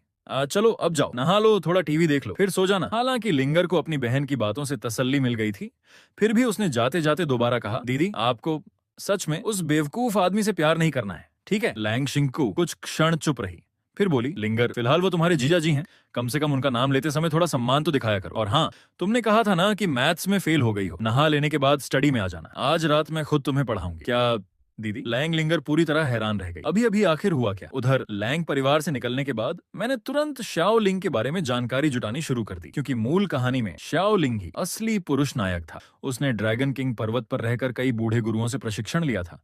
उसी दौरान उसने उनकी कई खास तकनीकें सीखी। पहाड़ से नीचे उतरने का फैसला भी उन्हीं बुजुर्ग गुरुओं का था। रवाना होने से पहले उन्होंने शाओ लिंग को एक ड्रैगन के आकार का जेड पेंडेंट दिया था। वह पेंडेंट उसकी पहचान था। यही साबित करता था कि वह ड्रैगन किंग हॉल का युवा उत्तराधिकारी है। ड्रैगन किंग हॉल मूल कहानी का एक बेहद विशाल और शक्तिशाली संगठन था, लेकिन आखिरकार उसी संगठन को लैंग शिंकू ने अपने हाथों से पूरी तरह खत्म कर दिया था। ये सोचते ही मेरे होंठों पर मुस्कान आ गई। यही तो मेरी चिंकू है। कमाल है। हालांकि अब तक मुझे समझ नहीं आया था कि आखिर लैंग शिंकू ने ड्रैगन किंग हॉल और पूरे नायक समूह के पीछे इतनी जिद के साथ क्यों पड़ी थी। लेकिन कम से कम मेरे लिए ये एक अच्छी खबर थी। पिछले जीवन में शाओ लिंग ने शेन वाना की बातें सुन सुनकर मूल शरीर के मालिक से इतनी नफरत कर ली थी कि उसने एक रात केबल कार में उसकी हत्या करने की कोशिश की। उसने तब ठंडे स्वर में कहा था, तुम मौत को खुद बुला रहे हो। बाद में उसने लैंग शिंकू पर भी घात लगाकर हमला किया और आखिरकार लैंग शिंकू अपने दिल की अधूरी इच्छाओं के साथ मर गई। लेकिन अभी कहानी की शुरुआत ही हुई थी। मेरे पास सब कुछ बदलने के लिए पर्याप्त समय था। इस बार मैं उसकी सही मायनों में रक्षा करूंगा। अगली सुबह लैंग परिवार में लैंग लिंगर पायजामा पहने सिंक के सामने खड़ी आराम से दांत साफ कर रही थी। उसी समय मैं सब्जियों और राशन का बैग लेकर उसके पास से गुजरा। मैंने मुस्कुराकर कहा, गुड मॉर्निंग लिंगर। कल रात बहुत देर तक जागती रही क्या? अब तुम सीनियर हाई स्कूल में हो। रात रात भर रोमांस नॉवेल पढ़ना बंद करो। दांत साफ करते हुए उसने बिना सोचे जवाब दिया, गुड मॉर्निंग जीजा जी। जैसे ही उसके मुंह से ये शब्द निकले, वह एकदम से ठिठक गई। उसकी पूरी नींद उड़ गई। वह फौरन मुड़ी और मेरी पीठ की तरफ देखने लगी। खाना गुई हायोकेन। अगले ही पल उसने टूथब्रश वहीं छोड़ दिया और सीधे रसोई की तरफ भागी। अरे ओ बेवकूफ गुई, क्या कर रहे हो? मैं सेंचुरी एक धोते हुए सहज स्वर में बोला। अरे लैंग लिंगर कल रात तो बड़ी खुशी खुशी खा रही थी और आज ऐसा चेहरा बना रखा है जैसे मुझे देखना भी नहीं चाहती। मैंने होंठ सिकोड़ते हुए नाश्ते की तैयारी जारी रखी। आज सुबह पोर्क और सेंचुरी एग की कांजी बनेगी। ये सुनते ही लैंग लिंगर की आंखें चमक उठी। वह खुशी से सिर हिलाने लगी। वाह, उम्मीद के मुताबिक बेवकूफ गुई तो सब कुछ बना लेता है। और हाँ, मेरे कटोरे में थोड़ा ज्यादा कटा हुआ पोर्क डालना। मुझे बहुत भूख लगी है। कल तक वही मुझे घर से निकालना चाहती थी और आज ऐसे बातें कर रही थी। मैंने तिरछी नजर से उसकी तरफ देखा। ठीक है, लेकिन पहले जाकर मुंह धो लो। अभी भी होंठों पर झाग लगा हुआ है। थोड़ा तो किसी सभ्य लड़की जैसा व्यवहार करो, शैतान। इतना कहकर मैंने एक टिश्यू निकाला और उसकी तरफ बढ़ा दिया। लैंग लिंगर कुछ पल उस भीगे हुए टिश्यू को देखती रही, फिर मेरी तरफ देखा। वह एक पल के लिए चुप रह गई। फिर झेंपते हुए उसने झटके से टिश्यू छीन लिया। किसे शैतान बोल रहे हो? मैं अब बड़ी हो चुकी हूँ। बस रुको, मैं अभी दीदी से तुम्हारी शिकायत करती हूँ। इतना चिल्लाते हुए वह रसोई से बाहर भाग गई। मैं सिर्फ बेबस होकर सिर हिलाकर रह गया। अचानक मेरे दिमाग में एक दृश्य कौंध गया। झूशो खून के तालाब में गिरा पड़ा था। दूर से आंखों पर पट्टी बांधे एक लड़की घबराई हुई उसकी तरफ भाग रही थी। दीदी, आपने मेरी हार्ट मेरिडियन का इस्तेमाल करके मुझे धोखा दिया। मुझे पता था आप मेरी आंखों की रोशनी वापस ला सकती थी। मुझे माफ कर दीजिए। मुझे उन्हें उकसाना नहीं चाहिए था। मुझे माफ कर दीजिए। याद आया, यही तो लैंग लिंगर का अंत था। मैंने अचानक गहरी सांस ली। 1 मिनट, अब मुझे समझ आया लैंग शिंकू आखिर अंतिम खलनायिका क्यों बनी थी।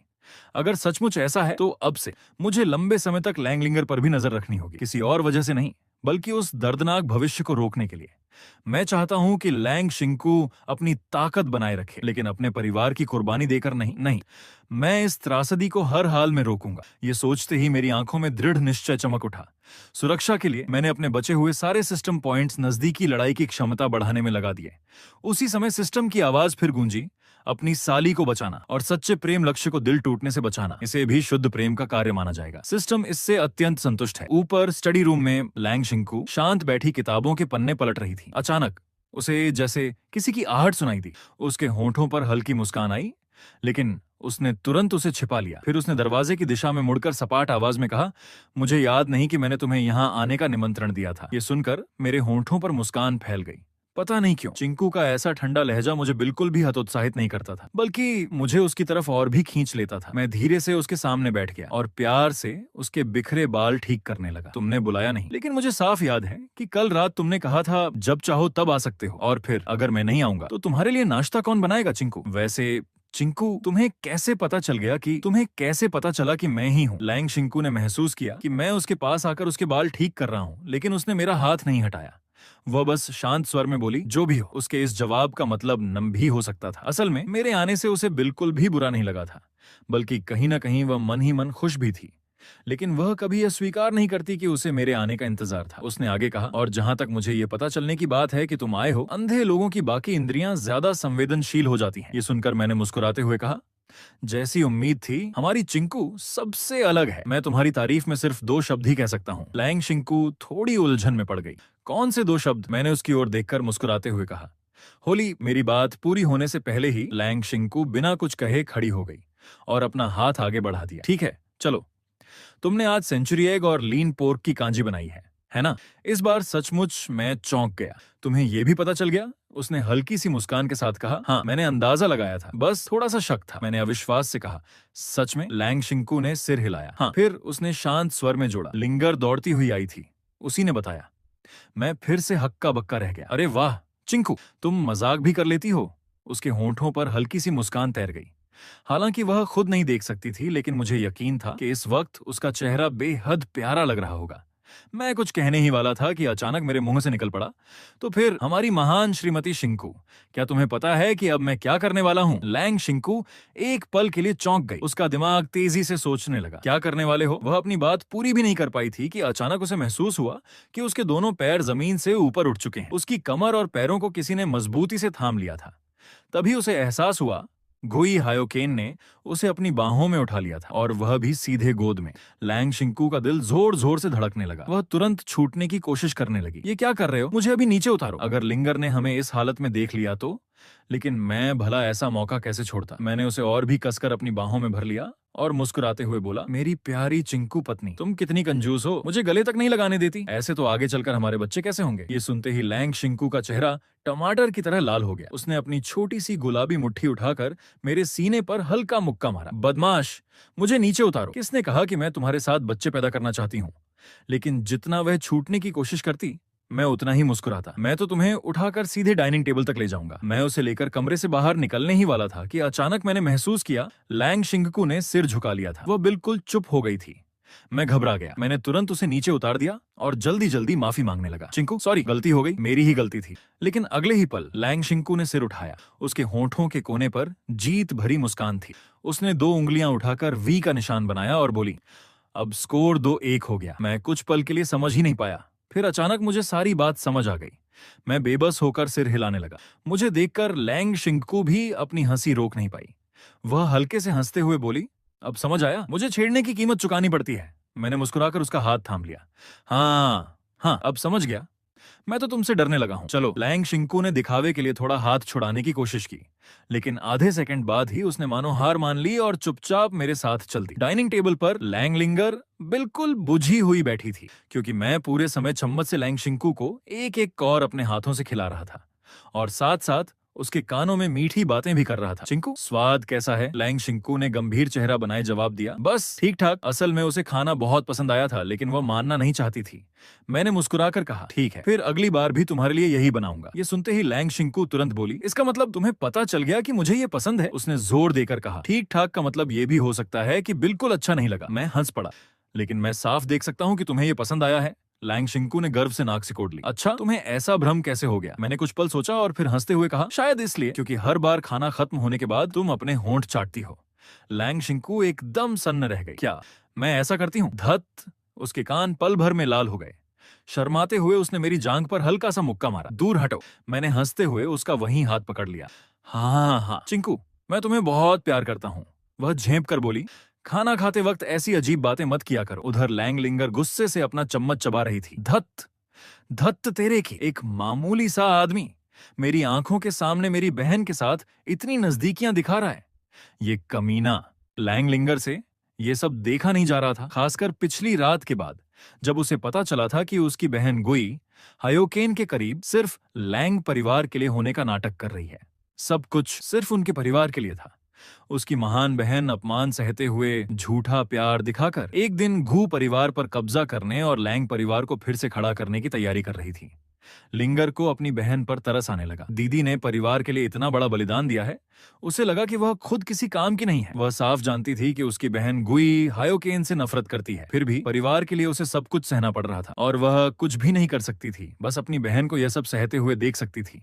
जितना वह सोचती उसका दिल उतना ही दुखता। काश ये सब मेरी जगह मुझे सहना पड़ता, मैं खुशी खुशी तैयार हो जाती। कुछ देर बाद वह अचानक उठ खड़ी हुई। मेरा पेट भर गया, मैं स्कूल जा रही हूँ। वह अब और यह दृश्य नहीं देख पा रही थी, इसलिए अपने दुख को दबाकर डाइनिंग टेबल छोड़कर चली गई। मैंने तुरंत उसे आवाज दी, रुको, आज मैं तुम्हें स्कूल छोड़ दूंगा। मेरी बात सुनकर लैंग लिंगर और लैंग शिंकू दोनों चौंक गईं। खासकर लिंगर ने तुरंत विरोध किया। वह घमंड से बोली, जरूरत नहीं, ये मैडम अपने बॉडी किंग पर स्कूल जाएगी। मैं हैरान रह गया। Body king? जब मैं बाहर आया तो लैंग परिवार के गेट पर एक बेहद चमकदार तरह तरह की सजावट से सजी इलेक्ट्रिक स्कूटी खड़ी थी। लैंग लिंगर गर्व से बोली, कौन सी स्कूटी? ये बॉडी किंग है, जानते हो, ये एक 140 किलोमीटर प्रति घंटे की रफ्तार से दौड़ सकती है। मैंने बेबस होकर कहा, कमाल है, लेकिन इतनी छेड़छाड़ की हुई इलेक्ट्रिक बाइक चलाना बहुत खतरनाक होता है। बिना अनुमति वाहन में बदलाव करना गैरकानूनी भी है, जुर्माना भी लग सकता है और गाड़ी भी जब्त हो सकती है। मेरी सलाह मानो और आज मेरे साथ स्कूल चलो। ये सुनकर लैंग शिंकू ने भी सहमति में सिर हिलाया। फिर शांत स्वर में पूछा,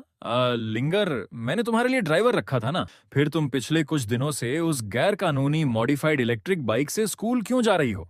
अपनी बहन की आवाज सुनते ही लैंग लिंगर घबरा गई। ओह नहीं, मुंह से निकल गया। अब उसके पास सच बताने के अलावा कोई रास्ता नहीं था। उसने सिर झुका लिया और उदास स्वर में बोली, दीदी, मैं बस घर के कुछ पैसे बचाना चाहती थी, इसलिए मैंने ड्राइवर को छुट्टी दे दी। मैंने तुरंत लैंग शिंकू के कान के पास झुककर धीरे से कहा, ड्राइवर हटाकर जो पैसे बचाए उन्हीं से इसने बॉडी किंग को मॉडिफाई करवाया है। यह सुनते ही लैंग लिंगर घबरा गई और गुस्से से मुझे घूरने लगी। वह कुछ कह पाती उससे पहले ही लैंग शिंकू ठंडे स्वर में बोली, क्या तुम्हें पता है कि वाहन में इस तरह बदलाव करना कितना खतरनाक होता है?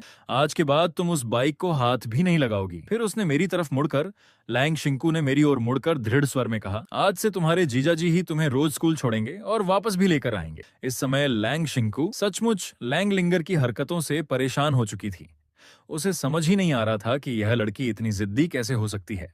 उसने तो उसके लिए खास तौर पर रखा गया ड्राइवर तक हटा दिया था और ऊपर से अपनी इलेक्ट्रिक बाइक में खतरनाक बदलाव भी करवा लिया। ये सोचकर ही उसके दिल में बेचैनी भर गई। क्या मैं अब तक इसे जरूरत से ज्यादा छूट देती रही? क्या इसी वजह से यह इतनी मनमानी करने लगी है? फिर उसके मन में एक के बाद एक डरावने ख्याल आने लगे। अगर लिंगर की दोस्ती किसी गलत संगत से हो गई तो, अगर वह बाल सुनहरे रंग में रंगवा ले, कानों में ढेर सारी बालियां पहनने लगे और अजीब अजीब कपड़े पहनकर घूमने लगे तो जितना वह सोचती उतनी ही चिंता बढ़ती जाती। अनजाने में उसने गुई हायोकेन की कलाई पकड़ ली। उसे लगा कि लिंगर पर नजर रखने के लिए वह गुई हायोकेन से मदद मांग सकती है। वह कुछ कहने ही वाली थी कि मैंने धीरे से उसके हाथ पर थपकी दी। फिर मैंने एक नजर लैंग लिंगर पर डाली। सुनहरे बाल, कानों में पियर्सिंग और अजीब सा फैशन। हल्की मुस्कान के साथ मैंने कहा, चिंता मत करो चिंकू, मैं लिंगर का ध्यान रखूंगा। यह सुनते ही लैंग शिंगकू ने राहत की लंबी सांस ली। फिर उसने सख्त चेहरे के साथ लिंगर की ओर देखा। बस, फैसला हो चुका है, इस बार तुम्हें मना करने की इजाजत नहीं है। लैंग लिंगर समझ गई कि इस बार उसकी बहन सचमुच नाराज है। आखिरकार उसने विरोध करना छोड़ दिया। सिर झुकाकर बड़बड़ाई, ठीक है। मैं मन ही मन मुस्कुरा उठा। सच है, ऐसे शरारती बच्चों को संभालने के लिए कभी कभी बड़े होने का रौब दिखाना ही पड़ता है। घर से बाहर निकलते ही लैंग लिंगर अपना बैग पीठ पर लटकाए, सुनहरे बाल झटकते हुए नाराज चेहरे के साथ मेरे बगल में चलने लगी। गेट पर पहले से एक रोल्स रॉयस खड़ी थी। पुराने नौकर ओल्ड गांव ने आदर से कार का दरवाजा खोला और झुककर बोला, यंग मास्टर, यंग मिस। मैंने सिर हिलाया। फिर सिर झुकाए खड़ी लिंगर के कंधे पर हल्के से हाथ रखा। चलो, अब इतना भी नाराज मत हो, तुम्हारे जीजाजी बस तुम्हारी फिक्र कर रहे हैं। वाहन में इस तरह बदलाव करना सचमुच बहुत खतरनाक होता है। अगर तुम्हें कुछ हो जाता तो सोचो, तुम्हारी बहन रोज रो रो कर कैसी हालत कर लेती। लिंगर जानती थी कि अपनी बहन से बात छिपाकर उसने सचमुच गलती की थी, लेकिन मेरे सामने वह अपनी गलती मानना नहीं चाहती थी। उसने धीरे से नाक सिकोड़कर कहा, किसने कहा था मेरी इतनी चिंता करने को? इतना कहकर उसने अपना स्कूल बैग सीधे मेरी तरफ फेंक दिया। फिर अकड़ते हुए बोली, इसे उठाओ। मैं बेबस होकर मुस्कुरा दिया। ठीक है, मेरी प्यारी लिंगर जैसा कहेगी वैसा ही होगा। ये सुनते ही लिंगर का चेहरा एकदम जम गया। वह घबराकर तुरंत कार में जा बैठी। मन ही मन बड़बड़ाई, धत्त तेरे की गुई हायोकेन, दिन भर बस ऊल जलूल बातें ही करता रहता है। कार में बैठने के बाद मैंने ओल्ड गांव से कहा, ओल्ड गांव, सीधे जियांगहाई हाई स्कूल चलो। इतना कहकर मैं सीट पर टिक गया और आंखें बंद कर लीं। मैं आगे आने वाली कहानी के बारे में सोचने लगा। सबसे पहले मुझे एक बात की पुष्टि करनी थी। मूल कहानी के अनुसार मैं, लैंग शिंकू और लैंग लिंगर तीनों विलेन पक्ष के सदस्य थे और संयोग से कहानी में एक ऐसा हिस्सा भी था जहां लैंग लिंगर की मुलाकात नायकों के समूह से होती है। समय के हिसाब से देखा जाए अब वही घटनाक्रम शुरू होने वाला था। ऊपर से देखने पर वह सिर्फ एक छोटा सा अध्याय लगता था जिसका उद्देश्य शेन नान के छोटे भाई का परिचय कराना था, लेकिन असल में लेखक उसी के जरिए पूरी कहानी के अंतिम महाविलेन की छोटी बहन से जुड़ी घटनाओं की नींव रख रहा था। और आगे चलकर यही सब लैंगलिंगर की दुखद मौत की वजह बना। मैंने मन ही मन मुट्ठी भींच ली, इस बार ऐसा कभी नहीं होने दूंगा। उधर दूसरी ओर लैंगलिंगर कार की खिड़की से टिककर बैठी थी। उसका दायां हाथ गाल पर टिका था। ऊपर से वह बाहर देख रही थी, लेकिन असल में वह चोरी चोरी मुझे ही देख रही थी। सुबह सुबह आंखें बंद करके सो भी गया। अचानक उसे कुछ याद आया, अरे आज सुबह तो ये सब्जियों और सामान से भरे बैग लेकर आया था, मतलब बहुत सुबह उठ गया होगा। अगर यह आलीशान कार न होती तो शायद कोई सोच भी नहीं सकता था कि यह गु परिवार का सबसे बड़ा वारिस है। लिंगर के मन में सवाल उठा, आखिर ऐसा अमीर इंसान हमारे लिए खाना बनाने क्यों आता है? क्या इसे सचमुच मेरी दीदी से प्यार है? उसकी आंखों में उलझन साफ दिखाई दे रही थी। वह जानती थी गुई वाई खोई खम मयोन अरीद गुई हायोकेन सचमुच उसकी बहन से दिल से प्यार करता है, लेकिन उसकी बहन के अनुसार उनका अंतिम उद्देश्य गु परिवार पर कब्जा करना था। अगर एक दिन गुई हायोकेन को सच्चाई पता चल गई तो उसके दिल पर क्या गुजरेगी? लिंगर उस दृश्य की कल्पना भी नहीं कर पा रही थी। जब उसे सच पता चलेगा वह पूरी तरह टूट जाएगा। उसने जल्दी से सिर झटक दिया। नहीं नहीं, उसने गहरी सांस ली, फिर मन ही मन खुद को समझाया, जो भी हो मेरी बहन से प्यार करना उसी की अपनी जिद थी। अगर बाद में वह सब कुछ खो दे तो उसमें हमारी क्या गलती? अपने ही तर्कों से उसने खुद को शांत करने की कोशिश की। उसी समय मैंने अचानक कहा, वैसे लिंगर तुम्हें मोटरसाइकिलें पसंद है ना? अगर इस बार यूनिवर्सिटी में दाखिला मिल गया तो तुम्हारे जीजा जी तुम्हें एक मोटरसाइकिल गिफ्ट करेंगे, कैसा रहेगा? मैंने पहले ही तय कर लिया था। इस समय सबसे जरूरी काम था अपनी साली की नजरों में अपनी छवि थोड़ी बेहतर बनाना, वरना आगे वह अपनी हरकतों के बारे में मुझे कुछ नहीं बताएगी और वही सबसे बड़ा खतरा होगा। मेरी बात सुनकर लिंगर एकदम चौंक गई। इसे कैसे पता कि मुझे मोटरसाइकिलें पसंद हैं? उसे चुप देखकर मैंने मुस्कुराते हुए छेड़ा, क्या हुआ, इनाम नहीं चाहिए? या फिर तुम्हें खुद पर भरोसा ही नहीं कि तुम प्रवेश परीक्षा पास कर पाओगी? लिंगर तुरंत तिलमिला उठी, किसने कहा मैं पास नहीं होंगी? मुझे तो बस डर है बाद में तुम अपना वादा ही भूल जाओगे। मैंने बेपरवाही से हाथ हिलाया, क्या तुम्हें लगता है मैं पैसों की इतनी परवाह करता हूं? अगर बाजार में तुम्हारी पसंद की बाइक नहीं मिली तो तुम्हारे लिए कस्टम डिजाइन मोटरसाइकिल बनवा दूंगा, एक दिन के अंदर तुम्हारे घर पहुंच जाएगी। ये सुनते ही लैंगलिंगर गहरे द्वंद्व में पड़ गई। उसने मन ही मन सोचा, दीदी क्या गु परिवार से निपटने का कोई दूसरा तरीका नहीं हो सकता? अब तो मेरा जमीर भी मुझे कचोटने लगा है। कुछ देर बाद जियांगहाई हाई स्कूल के मुख्य द्वार पर जैसे ही वह शानदार रोल्स रॉयस आकर रुकी, पूरा स्कूल उसकी ओर देखने लगा। वाह, कौन सा अमीर छात्र यहाँ ट्रांसफर होकर आया है? ए भगवान, हमारे जैसे साधारण स्कूल में इतनी महंगी कार। चारों तरफ छात्र छात्राएं रुक गए, हर कोई उसी कार की चर्चा करने लगा। अगले ही पल मैं आराम से कार से नीचे उतरा। मेरी सधी हुई चाल, शांत व्यक्तित्व और आकर्षक रूप देखते ही आसपास खड़े छात्र कुछ पल के लिए स्तब्ध रह गए। कई लड़कियां तो अनायास ही उत्साह से चीख उठीं। भीड़ की हैरानी भरी निगाहों के बीच चारों ओर खुशी से तालियां और सीटियां गूंज उठीं। मैं कार के दूसरी ओर गया, दरवाजा खोला और सिर झुकाकर अंदर बैठे व्यक्ति से कुछ कहा। कुछ ही पल बाद लैंगलिंगर कार से बाहर उतरी। उसने गर्व से मेरे हाथ से अपना बैग छीन लिया, फिर मुझे घूरते हुए बोली, अगली बार इतना दिखावा मत किया करो, ठीक है? इतना कहकर वह तेज कदमों से स्कूल के गेट की ओर बढ़ गई। मैं उसकी जाती हुई पीठ को देखकर बेबस सी मुस्कान के साथ कंधे उचकाने लगा। स्पष्ट था कि वह अंदर ही अंदर बहुत खुश थी। सचमुच कितनी जिद्दी और मन की बात छिपाने वाली लड़की है। मैंने मुस्कुराकर आसपास इकट्ठी भीड़ की ओर हाथ हिलाया। जवाब में फिर से जोरदार तालियां और उत्साह भरी आवाजें गूंज उठीं। मैं वापस कार में बैठ गया, लेकिन जैसे ही दरवाजा बंद हुआ मेरे होंठों की मुस्कान धीरे धीरे गायब हो गई। उसकी जगह मेरी आंखों में ठंडा और दृढ़ भाव उतर आया। ठीक है, अब समय आ गया है कि भविष्य में होने वाली पूरी कहानी को शुरुआत में ही कुचल दिया जाए। उधर स्कूल के अंदर अभी कुछ देर पहले तक गुस्से से भरी लैंगलिंगर के चेहरे पर अब सपनों जैसी मीठी मुस्कान तैर रही थी। तभी उसकी कई सहेलियां दौड़ती हुई उसके पास आ गईं। लिंगर, क्या वो तुम्हारा बॉयफ्रेंड था? तुमने डेटिंग कब शुरू कर दी? एक लड़की ने बढ़ा चढ़ाकर कहा। हे भगवान, वो तो बिल्कुल मेरे सपनों के राजकुमार जैसा था। लग्जरी कार में स्कूल छोड़ने आया, ऐसा लग रहा था जैसे कोई राजकुमारी आ रही हो। ये सुनकर लिंगर के मन में खुशी तो हुई, लेकिन साथ ही वह थोड़ा झेप भी गई। उसने हल्का सा खांसकर खुद को संभाला और सामान्य बनने की कोशिश करते हुए बोली, वो मेरा बॉयफ्रेंड नहीं है, बस आज सुबह जबरदस्ती मुझे स्कूल छोड़ने आ गया था। उसकी बात सुनते ही बाकी लड़कियों की आंखें चमक उठीं। उनमें से एक उत्साहित होकर बोली, मतलब वो तुम्हारा बॉयफ्रेंड नहीं है? तो फिर क्या हमारे पास अभी भी मौका है? ये सुनते ही लैंगलिंगर के माथे पर मानो बड़ा सा सवालिया निशान बन गया। भले ही गुई हायोकेन मेरा बॉयफ्रेंड नहीं है, लेकिन किसने कहा कि तुम लोगों का कोई मौका है? जब उसने देखा कि ये सारी लड़कियां सचमुच गुई हायोकेन की गर्लफ्रेंड बनने के सपने देखने लगी हैं, तो उसके भीतर अजीब सी बेचैनी उठी। उसने नाक सिकोड़ते हुए कहा, तुम सब भूल ही जाओ, वो मेरे जीजा जी हैं। उनकी और मेरी दीदी की शादी हो चुकी है। दोनों एक दूसरे से बहुत प्यार करते हैं, इसलिए उनके बारे में सोचना भी मत। ये कहने के बाद उसने मन ही मन सोचा, किसने सोचा था कि वो परेशान करने वाला इंसान इतना आकर्षक निकलेगा। लगता है अब मुझे अपनी दीदी की तरफ से उस पर और ज्यादा नजर रखनी पड़ेगी, कहीं बाहर जाकर कोई उल्टी सीधी हरकत न कर बैठे। तभी एक लड़की बोली, अरे सुनो, शिया का नया बॉयफ्रेंड एक के टीवी क्लब का मालिक है, आज स्कूल के बाद वहां गाने चलें? शिया ने कहा है कि उसके दोस्त फ्री में गा सकते हैं, ऊपर से मुफ्त में फ्रूट प्लेट भी मिलेगी। बाकी लड़कियों ने तुरंत हाथ उठाकर हामी भर दी। समूह की अगुआ होने के नाते लैंग लिंगर भी मना नहीं कर सकती थी, लेकिन तभी उसे याद आया गुई हायोकेन ने कहा था कि वह शाम को उसे लेने आएगा। अब क्या करूं? कुछ पल सोचने के बाद उसने मन ही मन कहा, जो होगा देखा जाएगा, और सिर हिलाकर हामी भर दी। कुछ समय बाद मैं जियांगहाई के शिंगी के टीवी के सामने पहुंचा। सामने खड़ी आलीशान इमारत को देखते ही मूल कहानी का एक दृश्य मेरे दिमाग में उभर आया।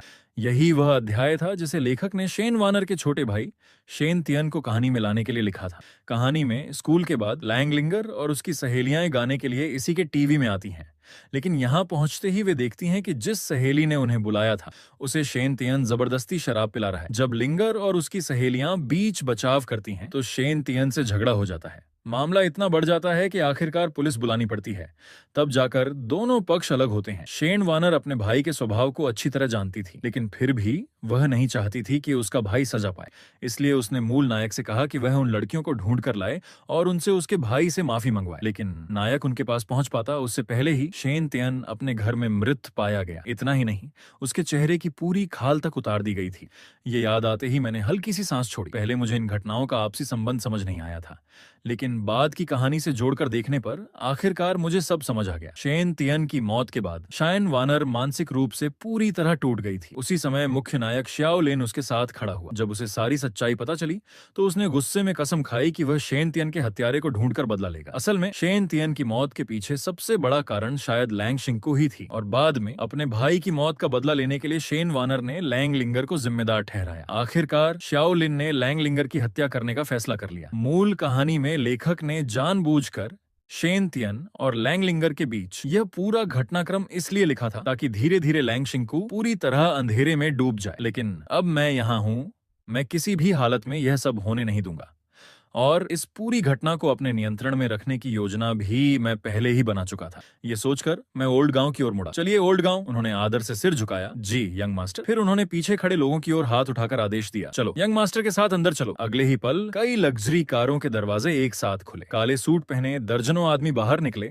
और मेरे पीछे पीछे शिंगी के टीवी के अंदर चल पड़े। उधर के टीवी के एक प्राइवेट कमरे में दुबले पतले शरीर वाला एक युवक सोफे पर बैठा था। उसका चेहरा ऐशो आराम और बुरी आदतों की वजह से बेहद थका हुआ लग रहा था। उसकी बाहों में स्कूल की उम्र की एक लड़की थी। उसके चेहरे पर साफ विरोध और असहजता दिखाई दे रही थी। उसने कभी सपने में भी नहीं सोचा था कि उसका नया बॉयफ्रेंड सिर्फ ग्राहकों को खुश करने के लिए उसे उनके हवाले कर देगा। शेन तियन की बाहों से निकलकर वह लड़की खड़ी हो गई और गुस्से से के टीवी मालिक की ओर देखने लगी। तभी शेन तियन ने तिरस्कार से कहा, तो यही है तुम्हारी गर्लफ्रेंड का सर्विस देने का तरीका? ये सुनते ही के टीवी मालिक के माथे पर पसीना आ गया। उसने जल्दी से शिया की ओर देखा।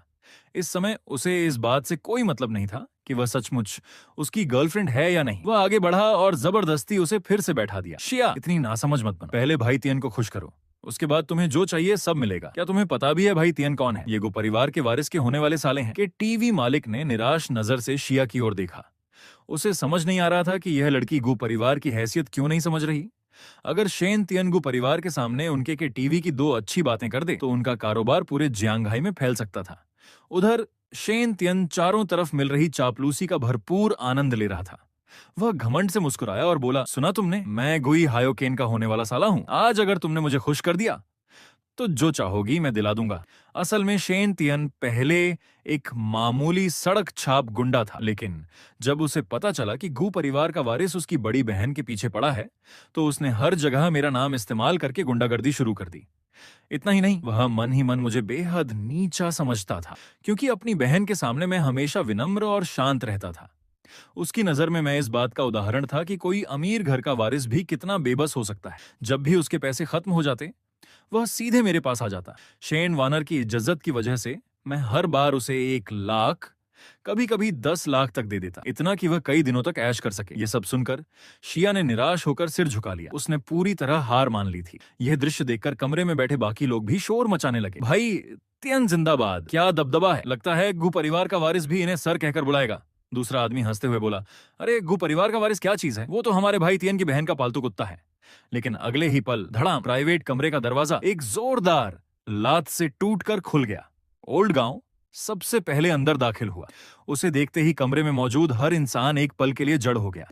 अगले ही क्षण काले सूट पहने दर्जनों आदमी तेजी से भीतर घुस आए और देखते ही देखते पूरा प्राइवेट रूम लोगों से भर गया। कमरे में मौजूद लोगों के चेहरों का रंग उड़ गया। उन्हें तुरंत समझ आ गया कि इस बार उन्होंने किसी ऐसे शख्स से दुश्मनी मोल ले ली है जिससे उलझना उनकी सबसे बड़ी भूल थी।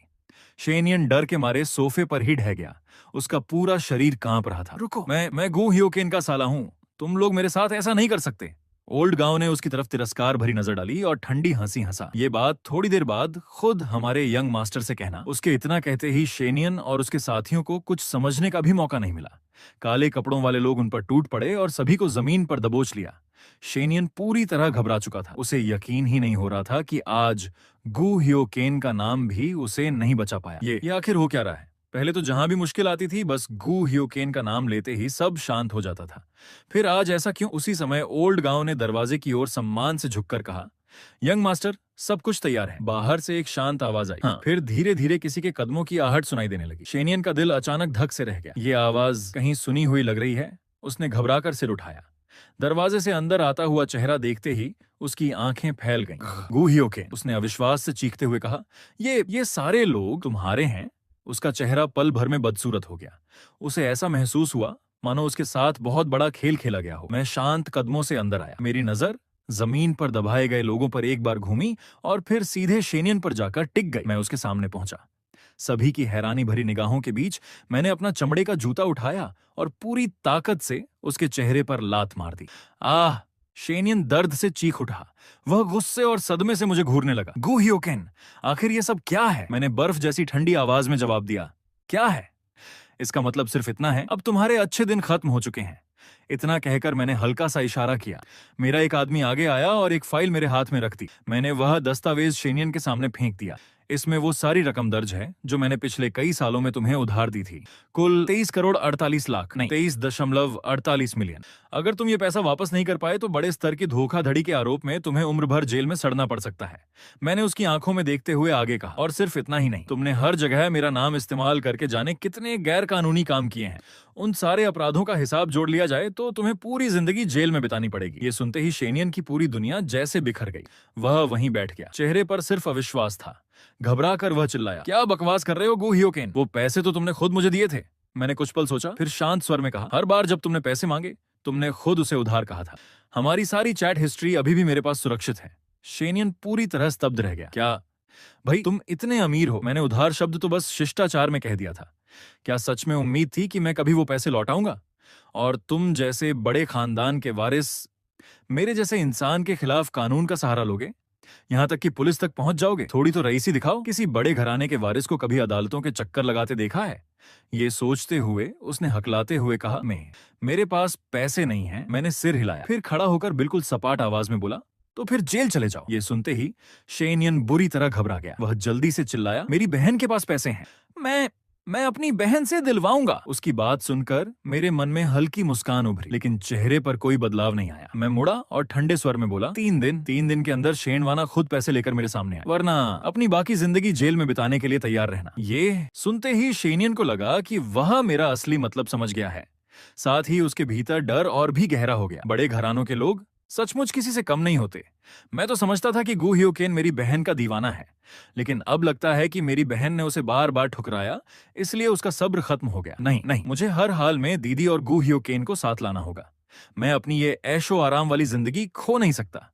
ये सोचकर वह जल्दी जल्दी सिर हिलाने लगा। ठीक है, मैं जरूर अपनी बहन को तुम्हारे पास भेजूंगा। मैंने उसकी ओर दोबारा देखा तक नहीं, बस मुड़कर दरवाजे की तरफ बढ़ गया। ओल्ड गांव, बाकी सब तुम संभाल लो। जी यंग मास्टर। ओल्ड गांव ने आदर से सिर झुका दिया। फिर उसने पूछा, यंग मास्टर, अब आप कहाँ जा रहे हैं? मैंने बिना पीछे देखे हाथ हिलाया। उसे सिर्फ मेरी पीठ दिखाई दे रही थी। मेरी आवाज धीरे से पीछे गूंजी, चिंकू के लिए दोपहर का खाना बनाने।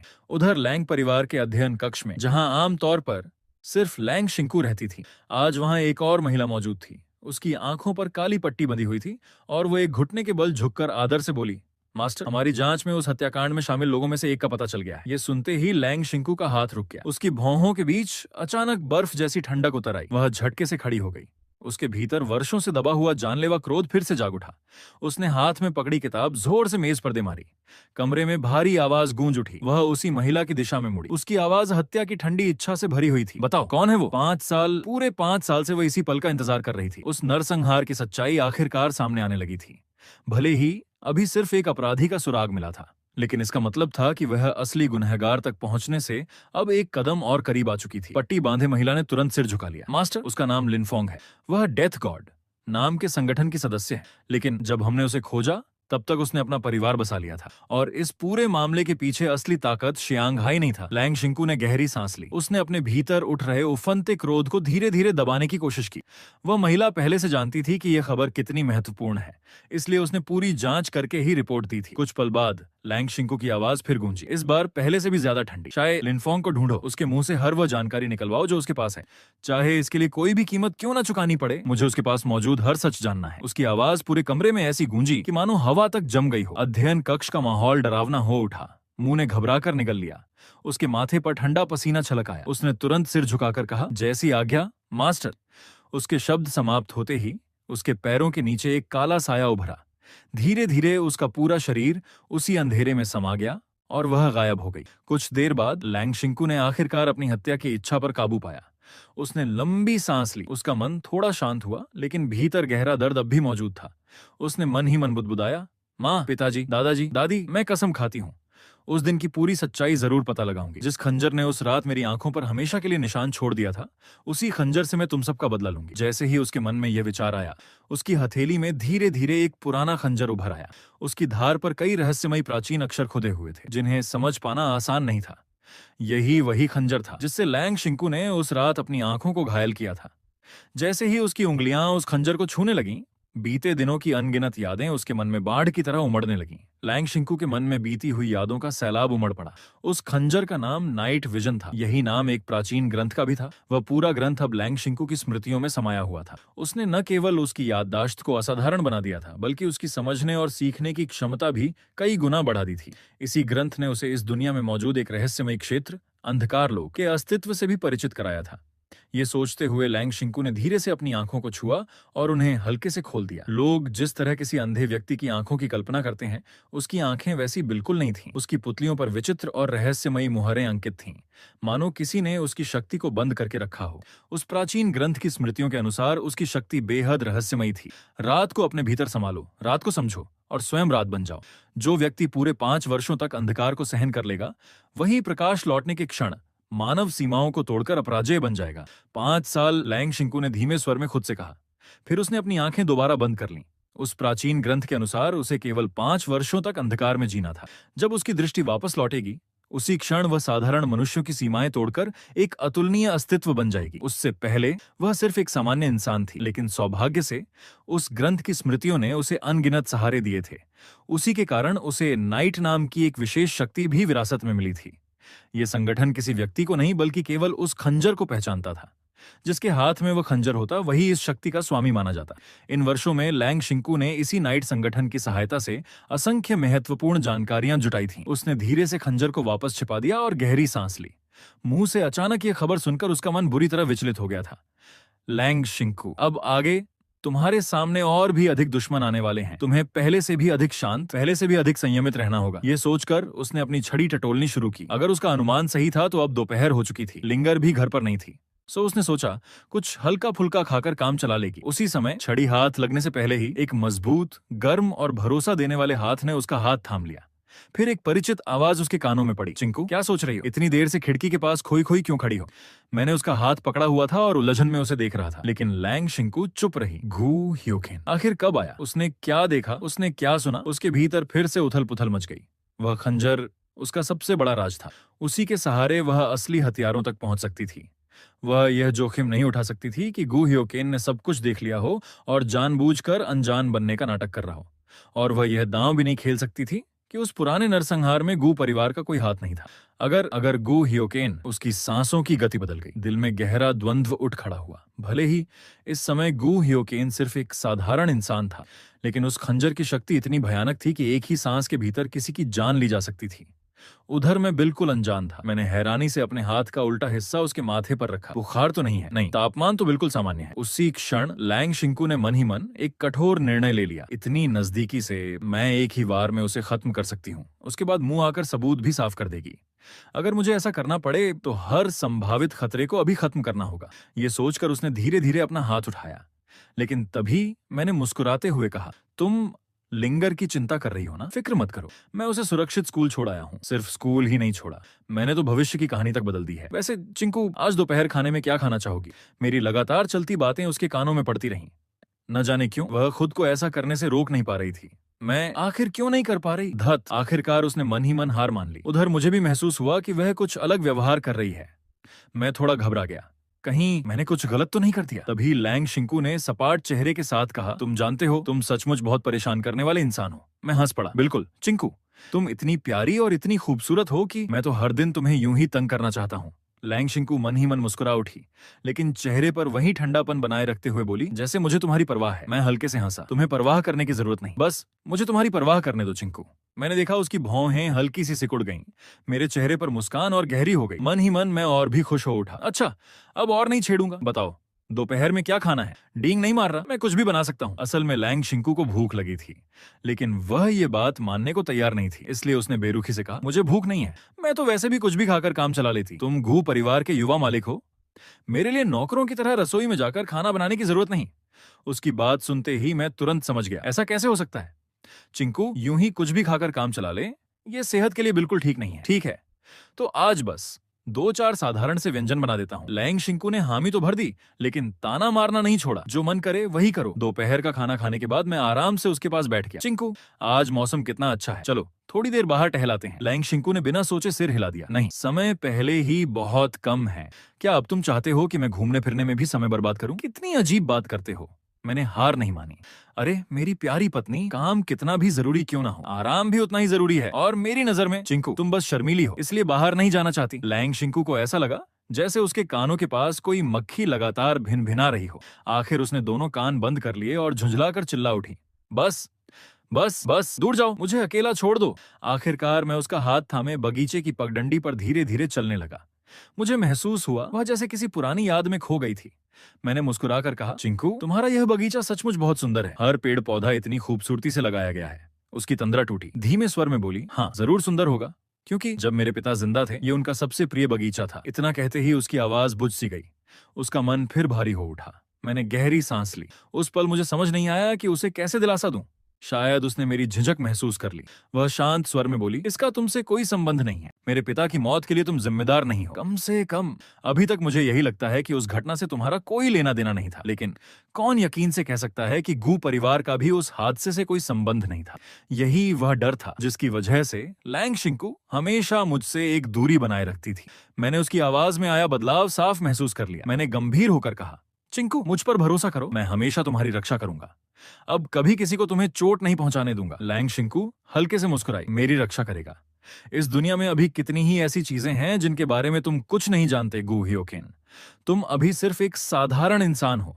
तुम आखिर कब तक मेरे साथ चल पाओगे? उसने मन ही मन यह सोचकर आगे विचार करना बंद कर दिया। फिर शांत स्वर में बोली, सुरक्षा सिर्फ कह देने से नहीं मिलती, उसे कर्मों से साबित करना पड़ता है। लेकिन फिर भी अच्छा लगा कि तुम्हारे मन में मेरी रक्षा करने की इच्छा तो है। इतना कहकर लैंग शिंकू ने धीरे से अपना हाथ बढ़ाया और मेरे चेहरे को हल्के से छू लिया। लैंग शिंकू ने धीरे से मेरा गाल छुआ। उसके होठों पर हल्की सी मुस्कान तैर गई। जो भी हो, धन्यवाद। उस पल ऐसा लगा मानो पूरे बगीचे में समय थम गया हो।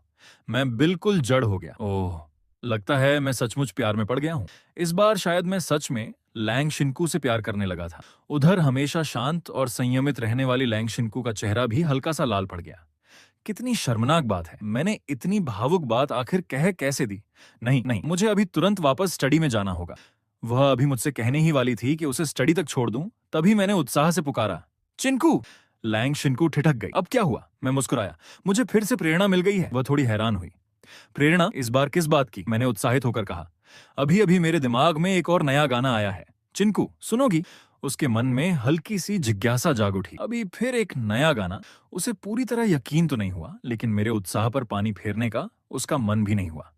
आखिर उसने धीरे से कहा, ठीक है गाओ, लेकिन उसके बाद मैं वापस स्टडी में जाकर पढ़ूंगी। मैंने तुरंत सिर हिलाया, पक्का। लैंग शिनकू ने भी चुपचाप हामी भर दी। अगले ही पल मैंने गाना शुरू किया। मैंने बारिश की बूंदों को घास पर गिरते सुना, दूर कहीं स्कूल की घंटी बजती सुनी, लेकिन तुम्हारी आवाज कभी नहीं सुनी, जो सच में मेरा नाम पुकार रही हो। जब मैं तुमसे प्यार करने लगा तब मुझे प्यार का मतलब ही नहीं पता था। बाद में ही समझ पाया कि ये एहसास कितना गहरा होता है। ये गीत सुनते ही लैंग शिनकू का दिल जोर से धड़क उठा। यह एक स्त्री और पुरुष के प्रेम पर आधारित गीत था और उसने उसके दिल को सीधे छू लिया। मैं उसके पास गया और धीरे से उसका हाथ थाम लिया। चिंकू, मैं तुमसे प्यार करता हूं। मैं तुम्हें छोड़कर कहीं नहीं जाना चाहता। क्या तुम मुझे पूरी जिंदगी तुम्हारी रक्षा करने का मौका दोगी? लैंग शिनकू धीरे धीरे होश में आई। उसने शांत स्वर में केवल एक शब्द कहा, नहीं। मैं पूरी तरह स्तब्ध रह गया। फिर उसने सपाट आवाज में कहा, तुम अभी बहुत कमजोर हो। मेरी रक्षा करने की बात मत करो, बल्कि मुझे ही तुम्हारी रक्षा करनी पड़ेगी। अगर तुम मेरे आदमी बने तो शायद बहुत जल्दी मारे जाओगे। उसने ये बात मजाक में नहीं कही थी। उसके कंधों पर अभी भी वर्षों पुरानी नफरत और बदले का भारी बोझ था। लेकिन उसकी बात सुनकर मैं उल्टा बेहद खुश हो गया। मैंने चमकती आंखों से पूछा, चिंकू, क्या तुम्हारा मतलब? लैंग शिनकू ने हल्का सा भौहें सिकोड़ते हुए कहा, मुझे नहीं पता, खुद समझ लो। मैं तुरंत उसके पीछे पीछे चल पड़ा और मुस्कुराते हुए बोला, अरे चिंकू, मेरी गलती थी। चिंकू, सुनो ना। उधर चेन फार्मास्यूटिकल्स के सीईओ ऑफिस में इन दिनों शेन वॉर्नर का मूड बेहद खराब था। उसकी निजी सचिव झोंगचिंग सिर झुकाए घबराई हुई खड़ी थी। प्रेसिडेंट शेन, हमें समझ नहीं आ रहा कि आखिर हो क्या रहा है। जो कंपनियां पहले हमारे साथ काम करती थीं, उन्होंने अचानक सारे ऑर्डर रद्द कर दिए हैं और अपना निवेश भी वापस ले लिया है। अभी हमारी उत्पादन इकाई लगभग बंद होने की स्थिति में है। अगर जल्द नए साझेदार नहीं मिले। झोंगचिंग की हर बात शेन वानर के दिल में सुई की तरह चुभ रही थी। वह बेचैन होकर बोली, ये सब आखिर कैसे हो गया? ऐसा क्यों हो रहा है? झोंगचिंग गुस्से में बोली, प्रेसिडेंट शेन, वे सारे कारोबारी बहुत घटिया निकले। लगता है जैसे सबने मिलकर पहले से योजना बना रखी थी। एक साथ सबने हमारे ऑर्डर रद्द कर दिए। ये शब्द सुनते ही शेन वानर अचानक चुप हो गई। अगर सचमुच सबने एक साथ ऐसा किया है तो इसका मतलब सिर्फ एक ही हो सकता है। उसका चेहरा ठंडा पड़ गया। बहुत अच्छा, बहुत बढ़िया गू ह्योकन, तो आखिर तुमने अपना असली रूप दिखा ही दिया। उसने तुरंत अपना मोबाइल निकाला और संपर्क सूची खोली। उसकी उंगली एक नाम पर जाकर रुकी, गू ह्योकन। उसने तुरंत कॉल मिलाई, लेकिन दूसरी तरफ से केवल मशीन की आवाज आई, क्षमा करें, जिस नंबर पर आप कॉल कर रहे हैं वह फिलहाल बंद है। शेन वानर का चेहरा बदल गया। वह अविश्वास से फोन को देखने लगी। नंबर तो बिल्कुल सही है, फिर ऐसा कैसे हो सकता है? अचानक उसके मन में एक संभावना कौन थी। नहीं, ऐसा नहीं हो सकता, ये नामुमकिन है। उसने तुरंत चैट विंडो खोली और संदेश भेजा, गू ह्योकन, क्या तुम हो? लेकिन अगले ही पल उसकी आंखें फैल गईं। संदेश के सामने लाल रंग का विस्मयादिबोधक चिन्ह दिखाई दिया। उसे ब्लॉक किया जा चुका था। उसका दिल अचानक शिकायत और पीड़ा से भर उठा। आखिर क्यों? उसने मुझे ब्लॉक क्यों कर दिया? वह बिना देर किए ऑफिस से निकल पड़ी। उसे मुझसे मिलना ही था। दोपहर हो चुकी थी। मुझे साफ महसूस हो रहा था कि मेरे और लैंग शिनकू के बीच की दूरी पहले से काफी कम हो गई है। मेरे होंठों पर अनायास मुस्कान आ गई। शुरुआत में मैं सिर्फ दुखद भविष्य से बचने के लिए उसके करीब आया था, लेकिन अब मुझे एहसास हुआ कि शायद मैं सचमुच इस अनमोल लड़की से प्यार करने लगा हूं। कुछ देर बाद ओल्ड गांव ने कहा, यंग मास्टर, हम पहुंच गए। मैंने कार की खिड़की से बाहर देखा। स्कूल की छुट्टी हो चुकी थी। छात्र छात्राएं बाहर निकल रहे थे, लेकिन लैंग लिंगर कहीं दिखाई नहीं दे रही थी। 10 मिनट बीत गए। मैंने हल्का सा भौहें चढ़ाई। ये लड़की आखिर कर क्या रही है? तभी किसी ने कार की खिड़की पर दस्तक दी। मैंने शीशा नीचे किया। बाहर एक अनजान लड़का खड़ा था। उसने पूछा, क्या आप लैंग लिंगर को लेने आए हैं? मैंने सिर हिलाया। हाँ, लेकिन तुम्हें कैसे पता? लड़का थोड़ा झिझका। सुबह मैंने आपको उसे स्कूल छोड़ते देखा था। मैं भी उसी की क्लास में हूँ। आज उसने दोपहर की छुट्टी ले ली। शायद वह अपने दोस्तों के साथ कराओके गाने गई है। ये सुनते ही मुझे सब समझ आ गया। आखिर कहानी फिर उसी दिशा में बढ़ गई। वह फिर गाने चली गई, लेकिन इस बार मैंने पहले ही उस घटना को बदल दिया था। इसलिए शायद अब लिंगर और उसके दोस्तों के साथ कुछ बुरा नहीं होगा। मैं मुस्कुराया, धन्यवाद। फिर मैंने कहा, चलिए ओल्ड गांव शहर चलते हैं। उधर शहर में लैंग लिंगर और उसके दोस्त अभी अभी डाउनटाउन पहुंचे थे। लिंगर ने पीछे चल रही लड़की की तरफ मुड़कर पूछा, शियावेई, क्या हुआ? वह फ्री वाला के टीवी कहाँ है जिसके बारे में तुमने बताया था? बाकी लड़कियां भी हैरान थीं। हाँ शियावेई, तुम्हारा बॉयफ्रेंड कहाँ है? सबको महसूस हो गया कि कुछ न कुछ गड़बड़ जरूर हुई है। शियावेई की आंखों में झिझक दिखाई दी। क्या उसे सच बता देना चाहिए? लेकिन अगर उसने सब बता दिया तो कहीं लिंगर और बाकी लोग उस शेनान के पास न पहुंच जाएं। ये सोचकर उसने तुरंत सिर हिलाया। सॉरी, मेरा और मेरे बॉयफ्रेंड का ब्रेकअप हो गया, इसलिए कि टीवी वाला प्लान भी कैंसिल हो गया। ये सुनकर सभी लड़कियां चौंक गईं। सब उसे दिलासा देने लगीं। लैंग लिंगर ने भी इसकी उम्मीद नहीं की थी। उसने मुस्कुराकर कहा, तो फिर कोई बात नहीं, चलो किसी और कराओके में चलते हैं, आज जी भरकर गाएंगे। उधर लिंग श्याओ के टीवी में चेहरे पर पट्टियां बंधाए शेन शियान चुपचाप शराब पी रहा था। उसी समय के टीवी के फ्रंट डेस्क से लैंगलिंगर और उसके दोस्त हल्की घबराहट के साथ अपने प्राइवेट रूम की ओर बढ़ने लगे।